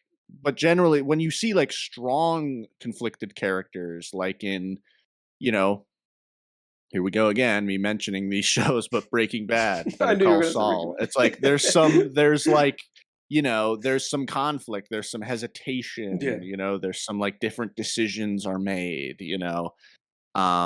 So it's like, I don't know. I There I was felt so a like yeah, it could have Go really ahead. been done, like in cases of like him, being the mole and like having more pressure applied to him, or people starting to like see things that are lining up around him. And it could have tied into him feeling like he had to get rid of the boss and get out and kind of have a clean break. Mm. But that wasn't really like shown or done. But that's kind of how I thought about it. Was he was just like, at this rate, I'm not going to be able to be a mole in the police forever, Yeah. and this yeah. is the perfect opportunity to To off tie this up the guy. loose end. Yeah. Yeah. It was strange to me because also with the editing, like after he offed that guy, they cut back to, there was a lot of flashbacks in this movie. This is an hour and a half movie. There's a lot of flashbacks for an hour and a half movie. It's like, I remember, I Yeah. was paying attention, But there was a flashback to that moment when he first recruited him as a teenager, where he was like, oh, the whole thing about Caesar, like, oh, the kingdom was, Caesar, blah, blah, blah, they killed everybody, you get what I'm trying to say. Like the whole thing about how he was the king because the other guys died and he was the one remaining, like whatever the hell he was trying to make. And then when he killed him, when Ming killed his crime boss, they caught back to that as if almost the implication was that maybe Ming was gonna now be the crime boss. Did you guys feel that? Like, Not no, didn't notice. I like, didn't think it was. I didn't see the implication. like I of thought him that being- was, I thought that's what they were trying to say. Like when he killed his ex boss, I was like, are they trying to say that now he's like now he's the crime guy because he killed his boss? And Well, I know what you're talking Yeah, about. but I then- didn't feel. I didn't have that reaction. yeah, but then to they it. didn't I follow thought up there with was- it. Like, did he not say I let something it go like- because they didn't follow it up. But in the moment, I was like, is that the implication they're trying to make? You know, go ahead. Okay. Yeah. I didn't remember if it was like something after that Caesar statement. It was like we're forced to make like something about making your own decisions and like being your own man. I don't remember it was they something dragged like the that. things, Yeah, Yeah. yeah. Then they took so, those shots. I don't. Yeah. Yeah. I don't know. Yeah, but yeah, I don't know. You know, in a lot of ways, I felt like this movie was interesting. You know, in some scenes, I was like, oh, that's cool. You know, there was some dialogue moments that I really liked, but you know, other than specific decisions, this was The Departed. You know, all the big steps, all the big beats, like everything's there. You know, and in my head, you know, I was thinking to myself like, what of these big trademark moments? You know, the post movie theater little chase thing, you know, the headshot to headshot killing in the elevators, you know, how the boss dies and they throw his body off the building. I was thinking to myself, like, what of this stuff is gonna be stuff that Scorsese just made up and it's like original in his movie? None of it was. Everything was here. None, none. Everything dude. was here. He just added a few things. Well, he like added some he added character. He had a character, you know, and he I had think a the therapist context. character's not in this one. She's like a combination of like Yes. the two. Yeah, because Two- he's of dating the two women in this he movie. has like a romantic thing with his psychiatrist, but you know, but the other guy is dating a writer, and then Scorsese just might have made that, you know, kind of romantic, you know, trio situation that he had in that movie. But that was the thought that I had. It was just like, oh, Scorsese just added more context and fleshed out the characters and fleshed out scenes. Because in this movie, and another something that you were kind of getting to, Jack, before, there is just a lot of kind of just like, you get where we're at, right? Like just looking at the audience and being like, you get it. You know, like that's the guy and this is the other guy and there's an operation happening, you know, with the Thailand guys, and you get where we're at, right? Like there was funnily enough, like I feel like I would have been a little bit lost in this film if I hadn't seen The Departed. Like I felt that way, you know. Yeah, I kind of felt that way too. Like I would be like, "What? Wait, so this guy is what?" Because that's a strength of The Departed. Like I felt like this movie, and it's probably part of it is because watching I had watched The Departed. Like it's sort of like getting off. It's the inertia. It's like it's like getting off a treadmill and still feeling like you're going really fast. Like it was kind of the opposite, where it was like, because of how much The Departed builds up, it felt like this movie was moving too fast, where I was like, well, oh fuck, we're already like, just like you said, Jack, like I was like, oh my God, we're already at this scene. What the fuck? Like this is so quick, you know? And The Departed, you know, people could call it too long or whatever, but I don't think The Departed actually is too long. I think it's a No. necessary length. For the story, there for are sure. some, you could Yeah. cut a couple scenes out of there, but I think it's a necessary length because you already have a lot of work ahead of you if you're doing a complex like spy versus spy plot like this. But also like to develop, then you got to add in all the character development and make it believable. And this movie, yeah, just moved too fast. Real quick, like one thing I was going to mention, this is like a neutral difference between the two. I thought like some of the noir visuals in this one were kind of cool. Yeah. Like some of the nighttime city shots and stuff. Not positive, not negative, like not better than The Departed, no worse. Just I was like, it's kind of an interesting difference. And then I would say like negatives. I guess I just mentioned like pace, just too. It's like too, yeah, it's just too slight. Like if The Departed is like 2.5 hours, this one's an hour and a half or hour 40 minutes. It just moves too quickly and things happen too sudden. And then there were like scenes where I just felt like I was watching a parody of like a spy film too. Like particularly like when the guy Chan and his boss are talking and Chan's like, I'm tired. This has been a long time. And then his boss is like, well, how about I erase your file? And I was like, what the fuck? Like, I was Yeah, like, he really did what threaten him is? there. I was like, well, this is like Revenge of the Yeah. Sith dialogue. Like, It was like, also this is kind of weird. yeah, but it was also kind of weird that they like brought in the crime boss and had that scene like in the room where it was That like, was you know, weird. it was very weird, like Yeah, head that to was, like head. that was a eating weird one. Yeah, food. that was a weird scene. I like that he was And like, then the guy's like saying literally like, "Oh, like you don't shake a corpse's hand." It's I like, did couldn't like you be that. I arrested like for that? some of Like, some couldn't of you be the arrested for being death threats to a police some of the commissioner? though? goofiness Like, of this movie I did like. Like I liked that quote when he was like, "Why would I shake a dead man's hand?" Or no, he said like "You ever heard of anybody shaking a corpse's hand?" You know, when they leave. I was like, Yeah. I like that. I liked the kookiness of it a few of the times. But I think Scorsese really It's like did. the version of that scene in The Departed was when they like Martin Sheen and Yes. Mark Wahlberg go and visit Yeah. Jack Nicholson in the Yeah. plaza or whatever, and that was more believable. It was like weird in this movie. He had like his whole mob. had the in whole it was gang. like building. 15 Yeah. guys. It was like, who thought this was a good idea to bring an entire gang into a police station? Yeah. Like, that's weird. And they're just gonna say the premise too, where they're just like, "Oh, you know, we both have rats in our crew, and now we have to get them out." You know. Yeah, it's funny. It's so weird. It's so weird. But yeah, it just seems like Scorsese just looked at this movie, you know, highly regarded movie in terms of like Chinese cinema. But he looked at this film and he was just like, how can I make this better? Like he obviously there is like the skeleton, right? The beats of this film, great, you know. But I think he watched this. I think Scorsese just watched this movie and he was like, this could be better, you know. Like I could expand on this, fix that, move that around, you know, and just make this more cohesive and just more interesting. And I think that's what he did. I think he like made a wholly better, improved version of this movie. Yeah. Yeah. What are you guys' ratings or final thoughts on it? I was hoping. Okay, before we get into the ratings, I was hoping there was going to be a little bit. I mean, the ending was different, but I was hoping it was more different than it was. It was But, not that different. Yeah, it really was like all Yeah. the same besides just the end point. But Mhm. I was like sitting there like, oh, I wonder if this like how much Scorsese really changed it. But it was Not just much. the minor Yeah. No detail. bagpipes in this one. Well, there were Yeah, bagpipes that was in the end. huge. Oh, there were? Yeah. That'd be funny if I was just like the like my contribution to the podcast was like just every like few minutes when we're talking about a movie, just be like, and this one had better, you know, like explosions, you know, just said something stupid like that. They did No have bagpipes in this one. They did And then have you guys are like, bagpipes. actually there were bagpipes. Yeah. like in the funeral Or scene. agree with them like a fellow idiot, like I just did. In the funeral scene, there's those bagpipes going like woo, and for a second I was like, "Is this The Departed?" And I was like, "I guess they just do this everywhere. They just get guys with bagpipes." Yeah, they had bagpipes. Yeah, Yeah. Well, two things. So, like,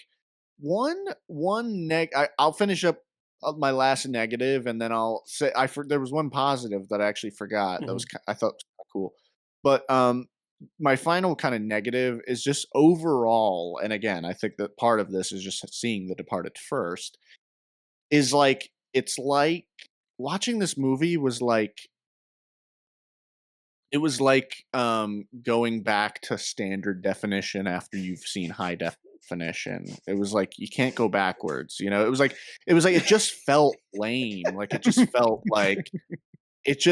like The Departed, but not as fun or good or iconic. You know, like it was just like there's no Jack Nicholson. There's no like Jack Nicholson's performance is so great. yeah. You know, and it's like. The just, comparison was not at all like he was not menacing or like No, the crime boss No. was not threatening. at He all. He just came. He came across. No, He there came was a across like more part- goofy there was- than not. Yeah, there was a part where I was at the beginning of the movie. I was like, "Is that really the Jack Nicholson equivalent? That's got to just be one of his henchmen." And I was like, "No, it's him." I It's him. was like, "Holy shit!" It's Jack But yeah, Nicholson. it just felt like it felt like watching the R movie and then having to go back to like watching PG movies. Like it felt like Mhm. you know, yeah, insert whatever analogy you want, eating Five Guys and then having to go back to like McDonald's, like whatever analogy you want to use. Like that's what it felt like. It was Yeah. like. man, it just felt like such a downgrade. Even though this was the first one, it doesn't Mhm. matter. Like, it just feels like I just went a step down from The Departed, a big step. Yeah, But yeah. Spike Lee definitely did not pull that off with Old Boy. That's for sure. yeah. But I will say one scene that I actually thought was kind of cool was, and it was kind of by design, I guess, because of how long the Chan character had been in Undercover, was when he's walking around the street and he runs into that woman, From his past, yeah, like and that could she's what like, could have been moment for him. Yeah. exactly, where she's like, "Oh, I'm married, and then this is my daughter," and he's like, you kind of get this sense of like, he's like, "Oh my god, I've just like wasted like 10 years of my life." Yeah, and that Like, also adds weight to when he's in the. Again, there's a difference between his character and the DiCaprio character. Like when he's talking to Ming, and Ming's like, "Oh, so you're going back to being a police officer?" And he's like, "No, I want out." You know. yeah, And then he says to Ming, like, "You wouldn't know unless you were to have been doing undercover," you know. Which I think that just adds, like, that scene, and then knowing how much time he's been doing that adds like such a deep layer to his character that is just like missing from the DiCaprio character.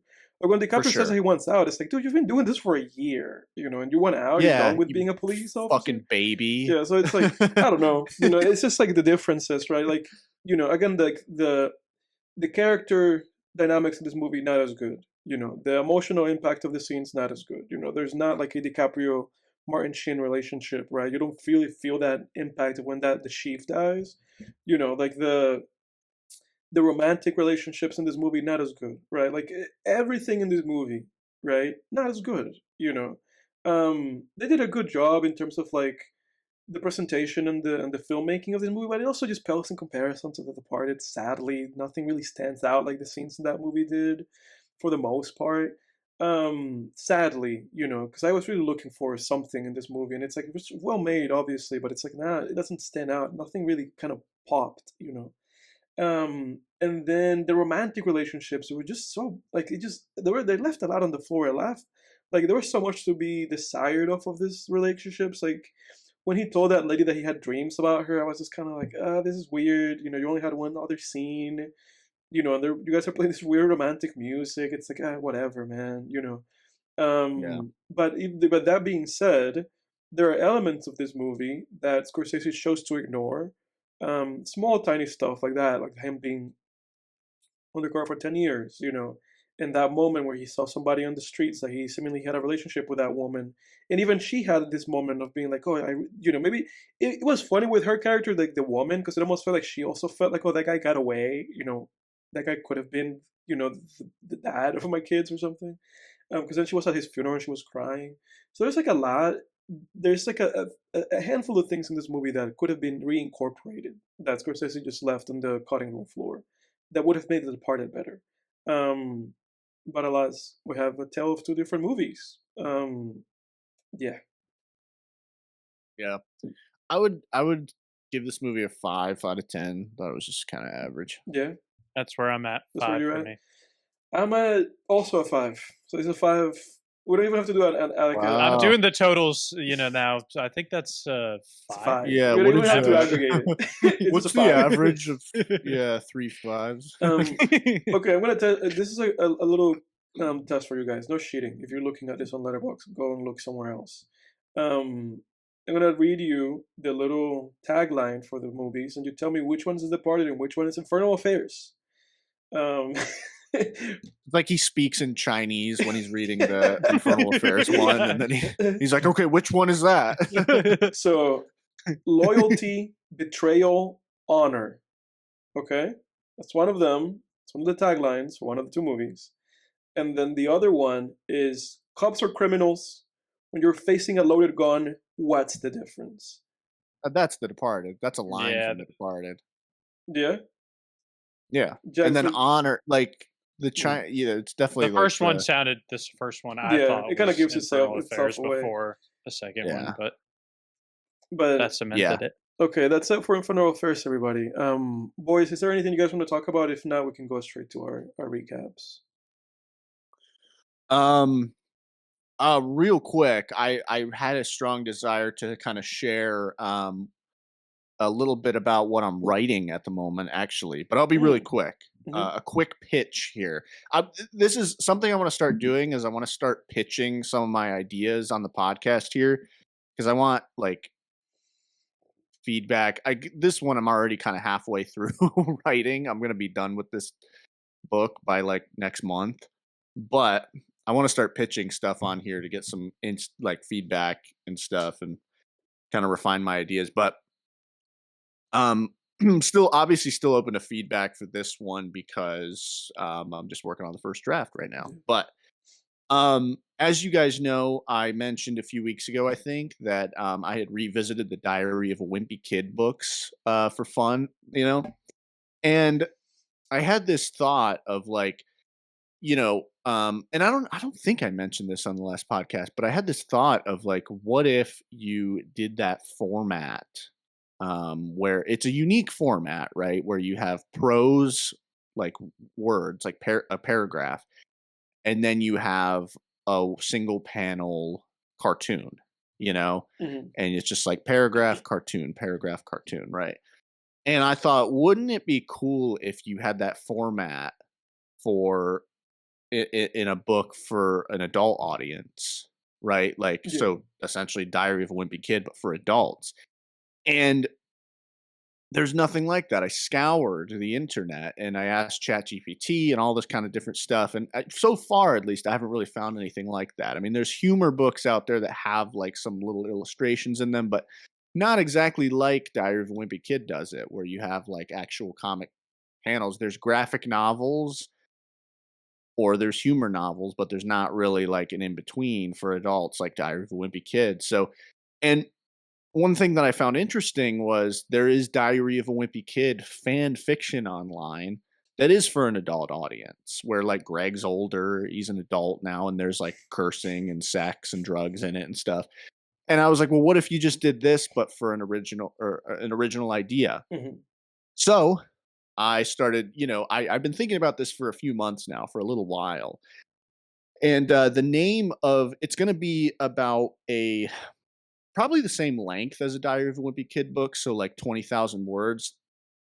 The title of it is Door Store, Okay. and it's essentially very similar to one of my favorite movies, Clerks, where it's the main character is a 22-year-old, and he's in that quarter life crisis phase where it's just kind of like, he's kind of a loser. He's trying to figure out what's next in life, and he's caught in um just these various scenarios, right? It's a very like subplot heavy thing. Very like I said, the format is Diary of a Wimpy Kid inspired. And then story wise, a lot of Clerks influence, and then a lot of Curb Your Enthusiasm influence too. With especially the way like there's a lot of different subplots that all sort of come together. So basically, the main idea of the story, the setup really is like the main character's name is Michael. The reason it's called Door Store is because that's the name of the furniture store that he works at. And even at a certain point in the book, he's like, they sell every piece of furniture. Like, they don't only sell doors. So I don't know why the fuck it's called Door Store, but whatever. Mhm. And it's sort of a metaphor because there's a part early in the book where he's basically sitting there as a 22-year-old who's just graduated from film school, wink, wink, and just not really knowing what path to take in life. And he's staring at all the like doors on the display, and he's sort of like fantasizing that like if he opens one, maybe it'll lead to like a better life, like a portal to like a better life. So it's sort of like a metaphor. But basically, you have this guy Michael. He's a 22-year-old. He's moved back to his hometown. It's like in the fictional universe, it's like during a recession too. So there's some ties to like a lot of people in our age, their experience with the pandemic and stuff. He's got a girlfriend who he's just not really in love with. He's kind of wanted to break things off with her, but uh, he's just kind of stuck. The main plot is essentially he starts pursuing stand-up comedy, and his basically his parents make him a deal. They're like, hey, they give him kind of an ultimatum. They're like, hey, if you don't get a paying gig in comedy for like 3 months, in like 3 months, then you have to go get like a full-time office job. And to the main character, to Michael, that's like hell. He's like, holy fuck, I can't do that. Like, I have to make this happen, you know? And even though that's like unheard of, getting a full-time or getting a paid comedy gig in like your first 3 months as a comedian, like he's going to try to do it. So that's the main plot. And then you have a number of subplots where, like Curb, they're all going to sort of come together, I think, in a satisfying way. So, like, one of the subplots is very Clerks inspired, where him and his buddy are just kind of goofing off and slacking off at door store, finding new ways to slack off, you know, things like that, kind of dodging their manager. And then another one of the subplots is he's stuck in this love triangle where, like, you know, he has this current girlfriend who is, you know, pretty much a nightmare, but he's kind of there's a very Curb inspired things where, like, there's these specific things that happen where he's like, oh fuck, if I break up with her now, I'm the biggest piece of shit ever. So I'm like stuck, you know. Yeah. But he's also like really head over heels for this other girl on the side, you know, so it's like a love triangle thing. And then my favorite subplot is basically, in order to further his comedy career, him and his buddy at Door Store start making prank calls to this local bar, this tavern that is owned by a former MMA fighter, who's like crazy. Like, in universe, he was named like MMA's psychopath, basically. And they constantly call up his bar, you know, and get him riled up, you know. And, you know, he's always saying, he says to them every time, you know, if I ever fucking find out who you guys are, I'm gonna fucking murder you, you know. So throughout the book, you're like, is he gonna find out like who this is, you know?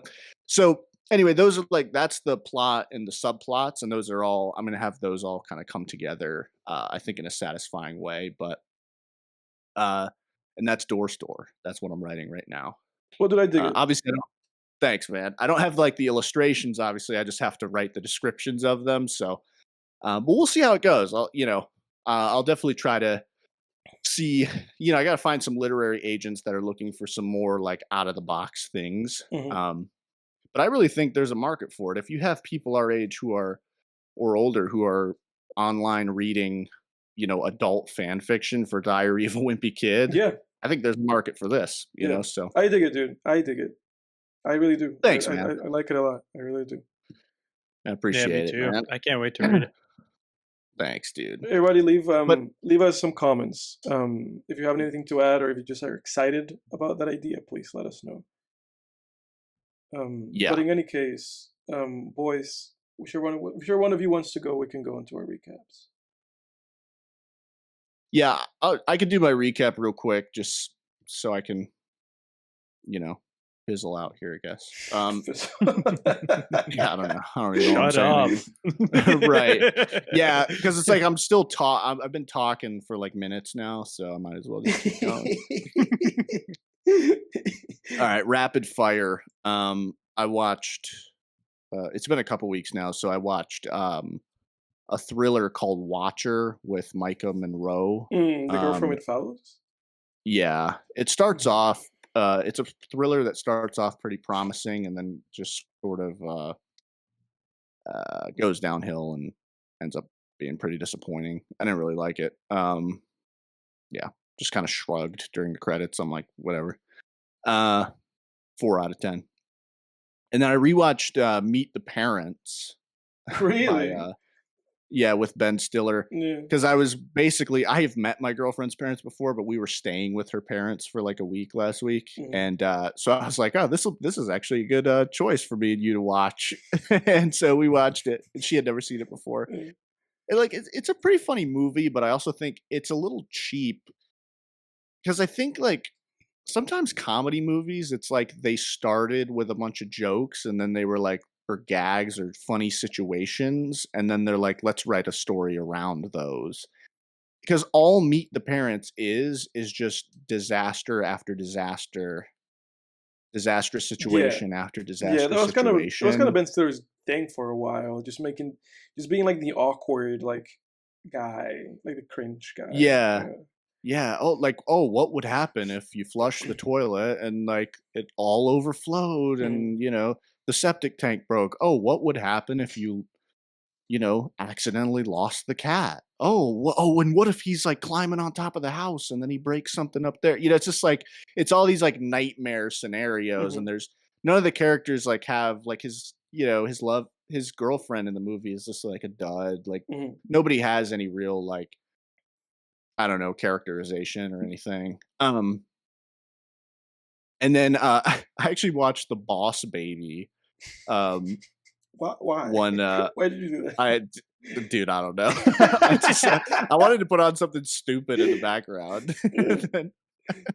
And then, again, I was with my girlfriend, so Yeah. I guess whatever points that earns me. But I was like, let's just put on something stupid in the background so we can, while we, you know, do something else. And The Boss Baby was actually not bad. It was pretty good, The pretty parts you pay good. There was attention some to. The boss right baby. as That's all right. Look at the yeah boss Bro as did some, one of these. well, as someone with siblings, yeah, as someone with siblings, there were actually parts of this movie, because the movie is very much like about siblings and Mhm. stuff. And there were parts of this movie that actually got me a little like, where I found emotionally resonant. Dude, you were gonna cry watching the boss baby. Dude, Right, I made yeah, it, bro. Shed a tear. got me. And then of course, my girlfriend and I were flipping. We watched a bunch of movies when we were at her parents' house, actually. And then so one night we were flipping through Netflix, and then I saw Godzilla -1, and I was like, this is the movie of the night. Like, we have to watch this. And I was like, literally anything else we pass by um is not going to be a better Have you choice seen it in than black and this. white? Because they have it in black and white up there, right? I don't know. I have not seen it in black and white. Mm. Um I I don't know haven't what that either. would add to it for me. I haven't either. I Like, think it's it's a just kind of beautiful movie. I feel Tribute like to it's the like a original. gimmicky thing. Yeah. Yeah. Yeah. But she loved it, so I was happy about that. Everyone out there who listens to this regularly, or you guys already know how I feel about that movie. And then I watched a little known prison escape movie called The Escapist from 2008 Hmm. with Brian Cox. Liam Cunningham is in it as well. Funny enough, Sheamus from WWE plays a minor character in it, like one of the Really? prison tough guys. Really? Yeah, That was like his but test that movie to see if he could act. Turns out he couldn't. right. Um, and this movie was actually pretty good. I liked it. I gave it an 8 out of 10. Like, it's Hmm. a solid movie. A lot of people had problems with the nonlinear storytelling in it, which I can understand. Personally, I thought the way they did it was actually pretty well done. I was a little resistant to it at first, where I was kind of like, don't show me like parts of the escape and then go back and show me how they planned it. I just want it linear. But I started to warm up to it as the movie went on, and I started to see why it was actually See the necessary to vision. do. Yeah, and it has an ending that I can definitely see how it would be divisive for people. For me, it worked actually, and I thought there were some fairly strong emotional themes in this movie too. It wasn't, to me, it wasn't just a run of the mill like prison escape thriller. Like, it was. I thought there was some good stuff here. So I gave that an 8 out of 10. All right. I suspect maybe my rating would drop on rewatches, possibly. I might have overrated it, but for now, 8 out of 10. And then to get a little bit of inspiration for that door store book I mentioned, I watched Obvious Child. I don't know if you guys have ever heard of that, I've but seen it's that movie. Yeah. yeah. What'd you think of that? Dude, I saw that movie like maybe our first year of college. So I Okay. don't really have like a very strong recollection of it. I remember there was like about this girl, like a comedian, right? Am I right? Yeah, comedian. And she She kind of gets has, pregnant. yeah, and she has like this like kind of relationship problems. I think I gave the movie like a 5 or a 6. Yeah, I it didn't looks get like you gave it a 6. yeah, I didn't have That's a what I big gave it. impression of it. I was kind of just like, it's all right. It was kind of one of those, Mhm. one of those like indie like movies. That's how I felt. I was just kind of like, that was fine, but Yeah. slightly, like whatever. And then finally last night I rewatched Parasite. My girlfriend had never seen that. She was like, I Oh. kind of want to watch. Yeah, she Yeah. was like, I want to watch a thriller, and I was Mm. like, Parasite is what people mean when they say I want to watch a thriller. Yeah. So I don't need to say anything about Parasite. We all Did know it. she We all enjoy love Did it. she like the It's movie? great. Yeah, she liked I it. haven't seen. Funnily Parasite. enough, since you and I watched Parasite, I have not seen Parasite. Me neither until last night. But it held up. I great. All right, Jack. Yep. I'm gonna keep it super short. I mean, better than last week where it was a skip, but Yeah, I didn't put you in the description. yeah, pulled from the actual film tangents page. They took me out of the title, but You might have just not been in that episode, Jack, since you didn't have a recap. yeah, they Taking up cut me out space. entirely. Used AI to make me somebody else entirely. Yeah. But really, I haven't really watched any movies per se, honestly. I had 2 shows that I've started watching. So I've been watching White Lotus with the girlfriend. So have I. Really? Yeah, I've seen it up to the last episode so far. Look at me watching Okay, TV. I'm only on the first season still. We started it Oh, recently. dude, I've not seen any of that show. I haven't seen the season 1 or 2. I'm just watching this third one. Wait, really? Well, it's kind of unrelated, isn't it? So it's like yeah. each You made a season face, is Jake, but it's own thing. the reason why I'm doing that is because it's like it's one of those shows that is like every season's just new. like some True Detective. Yeah, it's like it's an anthology kind of an show. anthology. Yeah. Oh, okay. Yeah, so it doesn't matter. I'm not going. I'm not going to go back and watch first 1, 2. I'm not going to do that. Fair. Go ahead. But I mean, it's semi interesting. Kind of the idea is, it's this island resort in Hawaii in the first season, Mhm. and it's just kind of like these separate groups of guests are all super rich and staying here, and they have all their kind of built up own issues and kind of craziness, and then Just kind of as it's been. unfolds. Yeah, it unfolds, and as you progress through the season, you start seeing people interact with each other. The first season, like the hotel manager is kind of like a recovering like substance abuse like addict, and kind of uh, gets into some of that relapse as the season kind of goes on, Mhm. and I don't know, the interactions and the lines start crossing, and it's really the premises is you're set up with knowledge that somebody has died at the beginning of the season, It's the same and then way. it's kind of This is the season. Yeah. I'm watching season 3, and all that you're saying, it's more or less the same. yeah okay, It's the same show. I mean, and that's what I figured. Yeah. Yeah. But I mean, there's a murder, and then you're just kind of Mhm. seeing it Just progressively. waiting to see how it Lines gets there. get crossed and get more chaotic, and Yeah. suspense being built up, and things kind of start. The wheels kind of start going off the tracks, go back on the tracks, and then just even to the point where it's like we're kind of getting to the point of derailment. So I mean, it's good in the way that it kind of keeps you at least a little bit Yeah. interested to see. It's a little what's bit of going like to a happen. whodunit mixed with just like a drama, just like Yeah. a character development kind of thing. That's been my So I mean, experience. yeah, me too. And so it's like I'm not like raving about it and saying it's like a 10 out of 10 or like, oh, it's the next best thing. But I mean, it's a good watch. Yeah. I mean, it's worth putting on and having something on. So stay tuned to hear more about that. And then the other one that I've been binging this week is Invincible.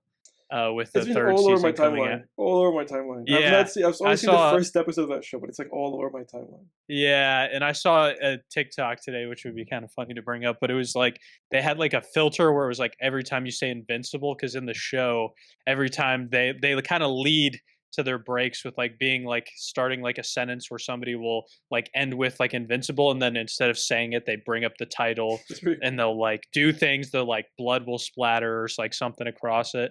So I thought that was pretty funny. But I've binged like the first 2 seasons. I mean, they're 8 episodes, so it's not too bad. Mhm. But I mean, it's really at the end of the day, it's kind of like uh, Justice League parody. I mean, it's really what it is. Yeah. A lot of similarities in characters. Like they have a character called Darkwing. That's, I mean, Batman Yeah.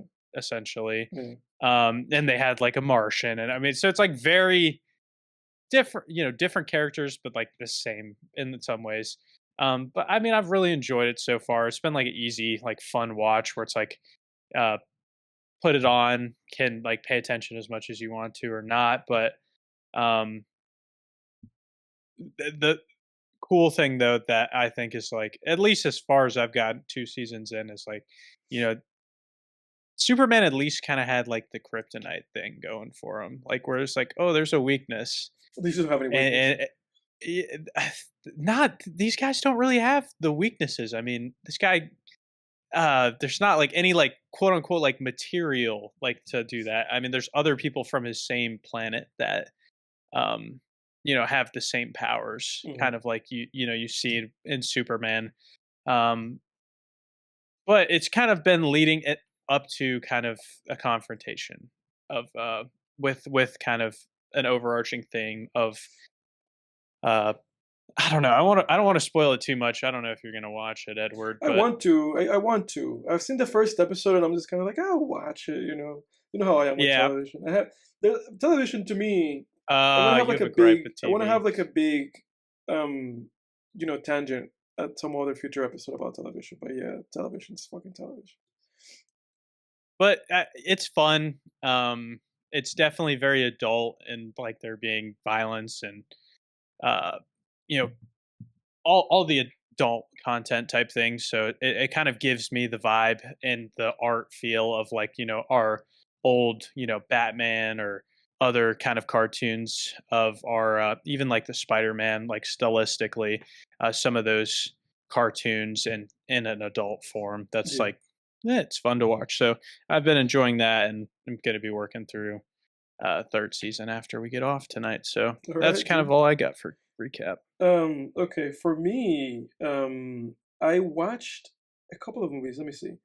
I watched a movie starring Robin Williams called Moscow on the Hudson. Have you guys heard about that movie before?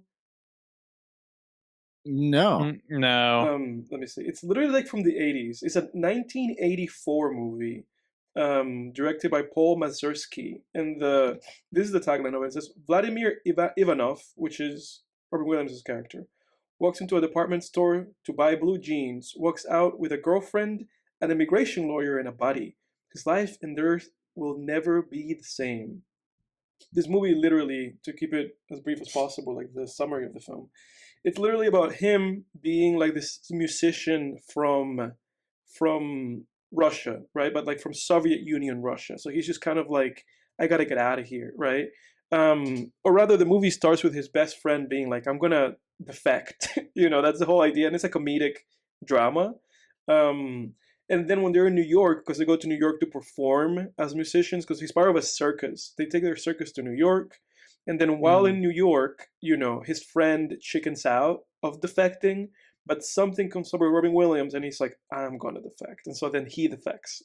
And then the rest of the movie is basically a fish out of water movie, where Robin Williams, this guy from Russia, is now in New York, and then he has to kind of deal with the cultural differences, right?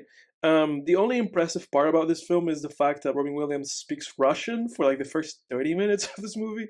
Legitimately speaks Russian for the first 30 minutes. And he like studied and learned how to speak Russian for like a year in preparation for this film. And then the rest of this film, you see him doing a Russian accent. So very fascinating, And obviously it's Robin Williams, so he's very likable, and you want to kind of root for him and follow him in this kind of journey of being an immigrant and defecting, and then becoming a citizen, and so on and so forth. Entertaining, overlong. I gave it, I think, a 5 out of 10, so I don't really recommend it. I went into it just because I love Robin Williams, and I just kind of wanted to get a little bit more of Robin Williams new movie.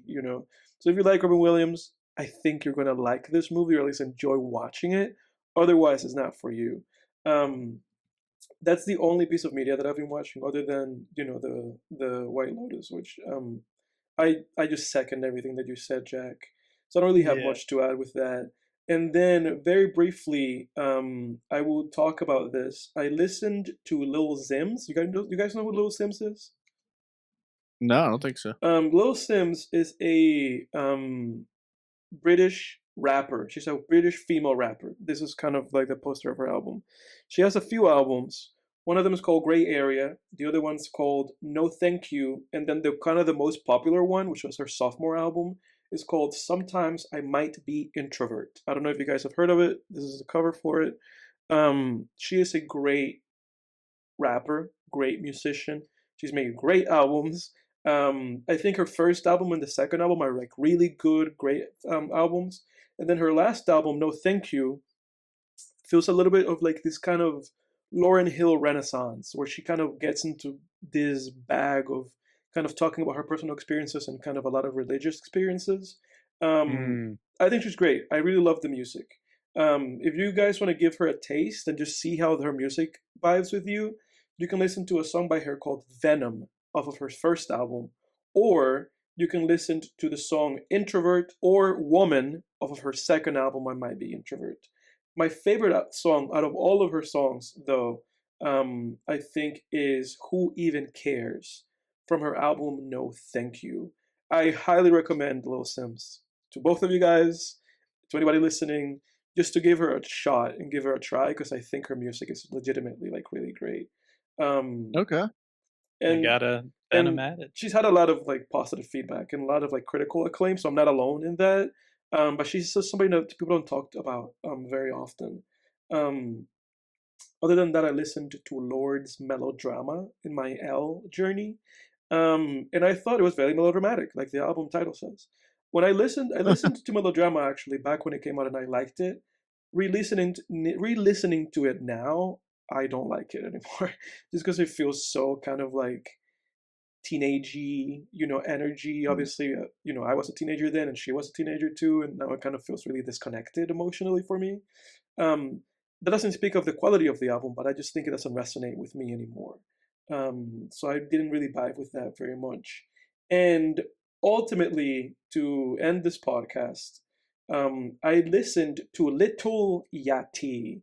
And when I say I listened to Little Yachty, I mean that I listened to Little Boat, listened to Teenage Emotions, listened to Little Boat 2, listened to Nothing to Prove, listened to Little Boat 3, listened to Michigan Boy Boat, listened to Holy Let's shit. Start Here, and listened to Bad Wow. Cameo with Mr. James Blake. And the Wow. summation of my thoughts are: don't care for anything before Let's Start Here all that much, other than some songs that I added to some playlists. Don't have much to add at all about any of the previous music. Um, Let's Start Here has grown on me. The Black Seminole, The Ride, Running Out of Time, Pretty, We Saw the Sun, Drive Me Crazy, I've Officially Lost Vision, Say Something, Paint the Sky, The Alchemist, Reach the Sunshine. Love all those songs. I think he kind of made a little bit of like a timeless record with Let's Start Here. I didn't like it that much when it first came out. I think when Jake and I spoke about it, Jake liked it much more than I did. And Yeah. in listening to it again, it's grown on me since then. Not all that much, but I still am able to find a lot to appreciate in that album. And then lastly, Bad Cameo with James Blake felt like the best of both of them in some songs, the worst of both of them in other songs. It's just 10 songs, 44 seconds. But The Savior, In Gray, Midnight, Woo, and Transport Me, those 5 songs out of those 10, I really dug. Everything else I was very much indifferent to. I kind of thought it was a mixed bag of an album. That's it. Do you guys any thoughts you want to add to that, or? No, I mean, well, Have you listened to that yeah, I don't know. that back cameo with James Blake? Yeah, I did. Yeah. I haven't gone back and really listened to anything, so I don't think I really liked it that much. Yeah. Like when I first listened to it. Yeah, so Yeah, like it's a mixed bag for sure. yeah, Lil Yachty is like I think he's like a talented artist. I think as far as trap goes, like I would rather listen to Lil Yachty than like Gunna or Lil Baby. For Like I sure. think he's definitely more talented than those guys. Even before the Let's Start Here album, like I think his he brings like an interesting like his own kind of flavor to trap mumble rap, Mhm. definitely, he's definitely a product of like Chief Keef's like Bang 2 mixtape or like Almighty So, like just that, you could tell like Lil Yachty really liked those mixtapes and like wanted to create a more refined version of those, Yeah. particularly Bang 2, because Chief Keef uses a lot more like auto tune and stuff on that album. And when I think of like which one of those like probably really influenced Yachty, I would say that one probably did. Yeah. Um, and yeah, I think he's got some fun like mumble rap music. Yeah, just some solid like um mumble rap bangers, Yeah. and he's like part of, he was a big part of like what, like he's one of the people you think of when you think of like mumble rap. Like I Yeah. think when I say the word mumble rap, I think his face literally pops up in my head. Yeah. Like Yeah. um, you know, but yeah, like I won't die on that hill or anything. I don't Yeah. think like it's definitely like music that if you listen to it for too long, you start to feel a little stupid. Exactly. And that was You kind of, know? and I mean, you guys heard me run through all those album titles. That's kind of how I felt. The music kind of starts, the music at some point gets redundant. Yeah, And yeah, then obviously, like the Playboi Carti album that we talked about today, there's just highlights that you just grab and then you stick to. right. It's just, he's fascinating because he's grown so much as an artist, and I respect him for the Mm, musical risks he's taken and for collaborating with somebody like James Blake, who is strictly just like an experimental R&B and soul artist, right?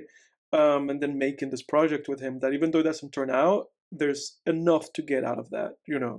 So I just look forward to whatever he has coming up next, as long as he kind of keeps away from Drake and doesn't associate with that guy too much. And I only say that because yeah. Drake's music sucks. As somebody who's listened to way too many Drake music, as Jake would know, Ugh, I can vouch for that. Um, ugh, so bad. Everybody, this has been the show. I hope you guys enjoyed it. Next week we have a movie. Jake, what do you have for us next week? It's gonna be a mystery. I gotta think about it a All little right. bit. So stay tuned, folks. All right, But everybody. it'll be something good. I do know that. Infernal Affairs 2. Yeah, right. Right.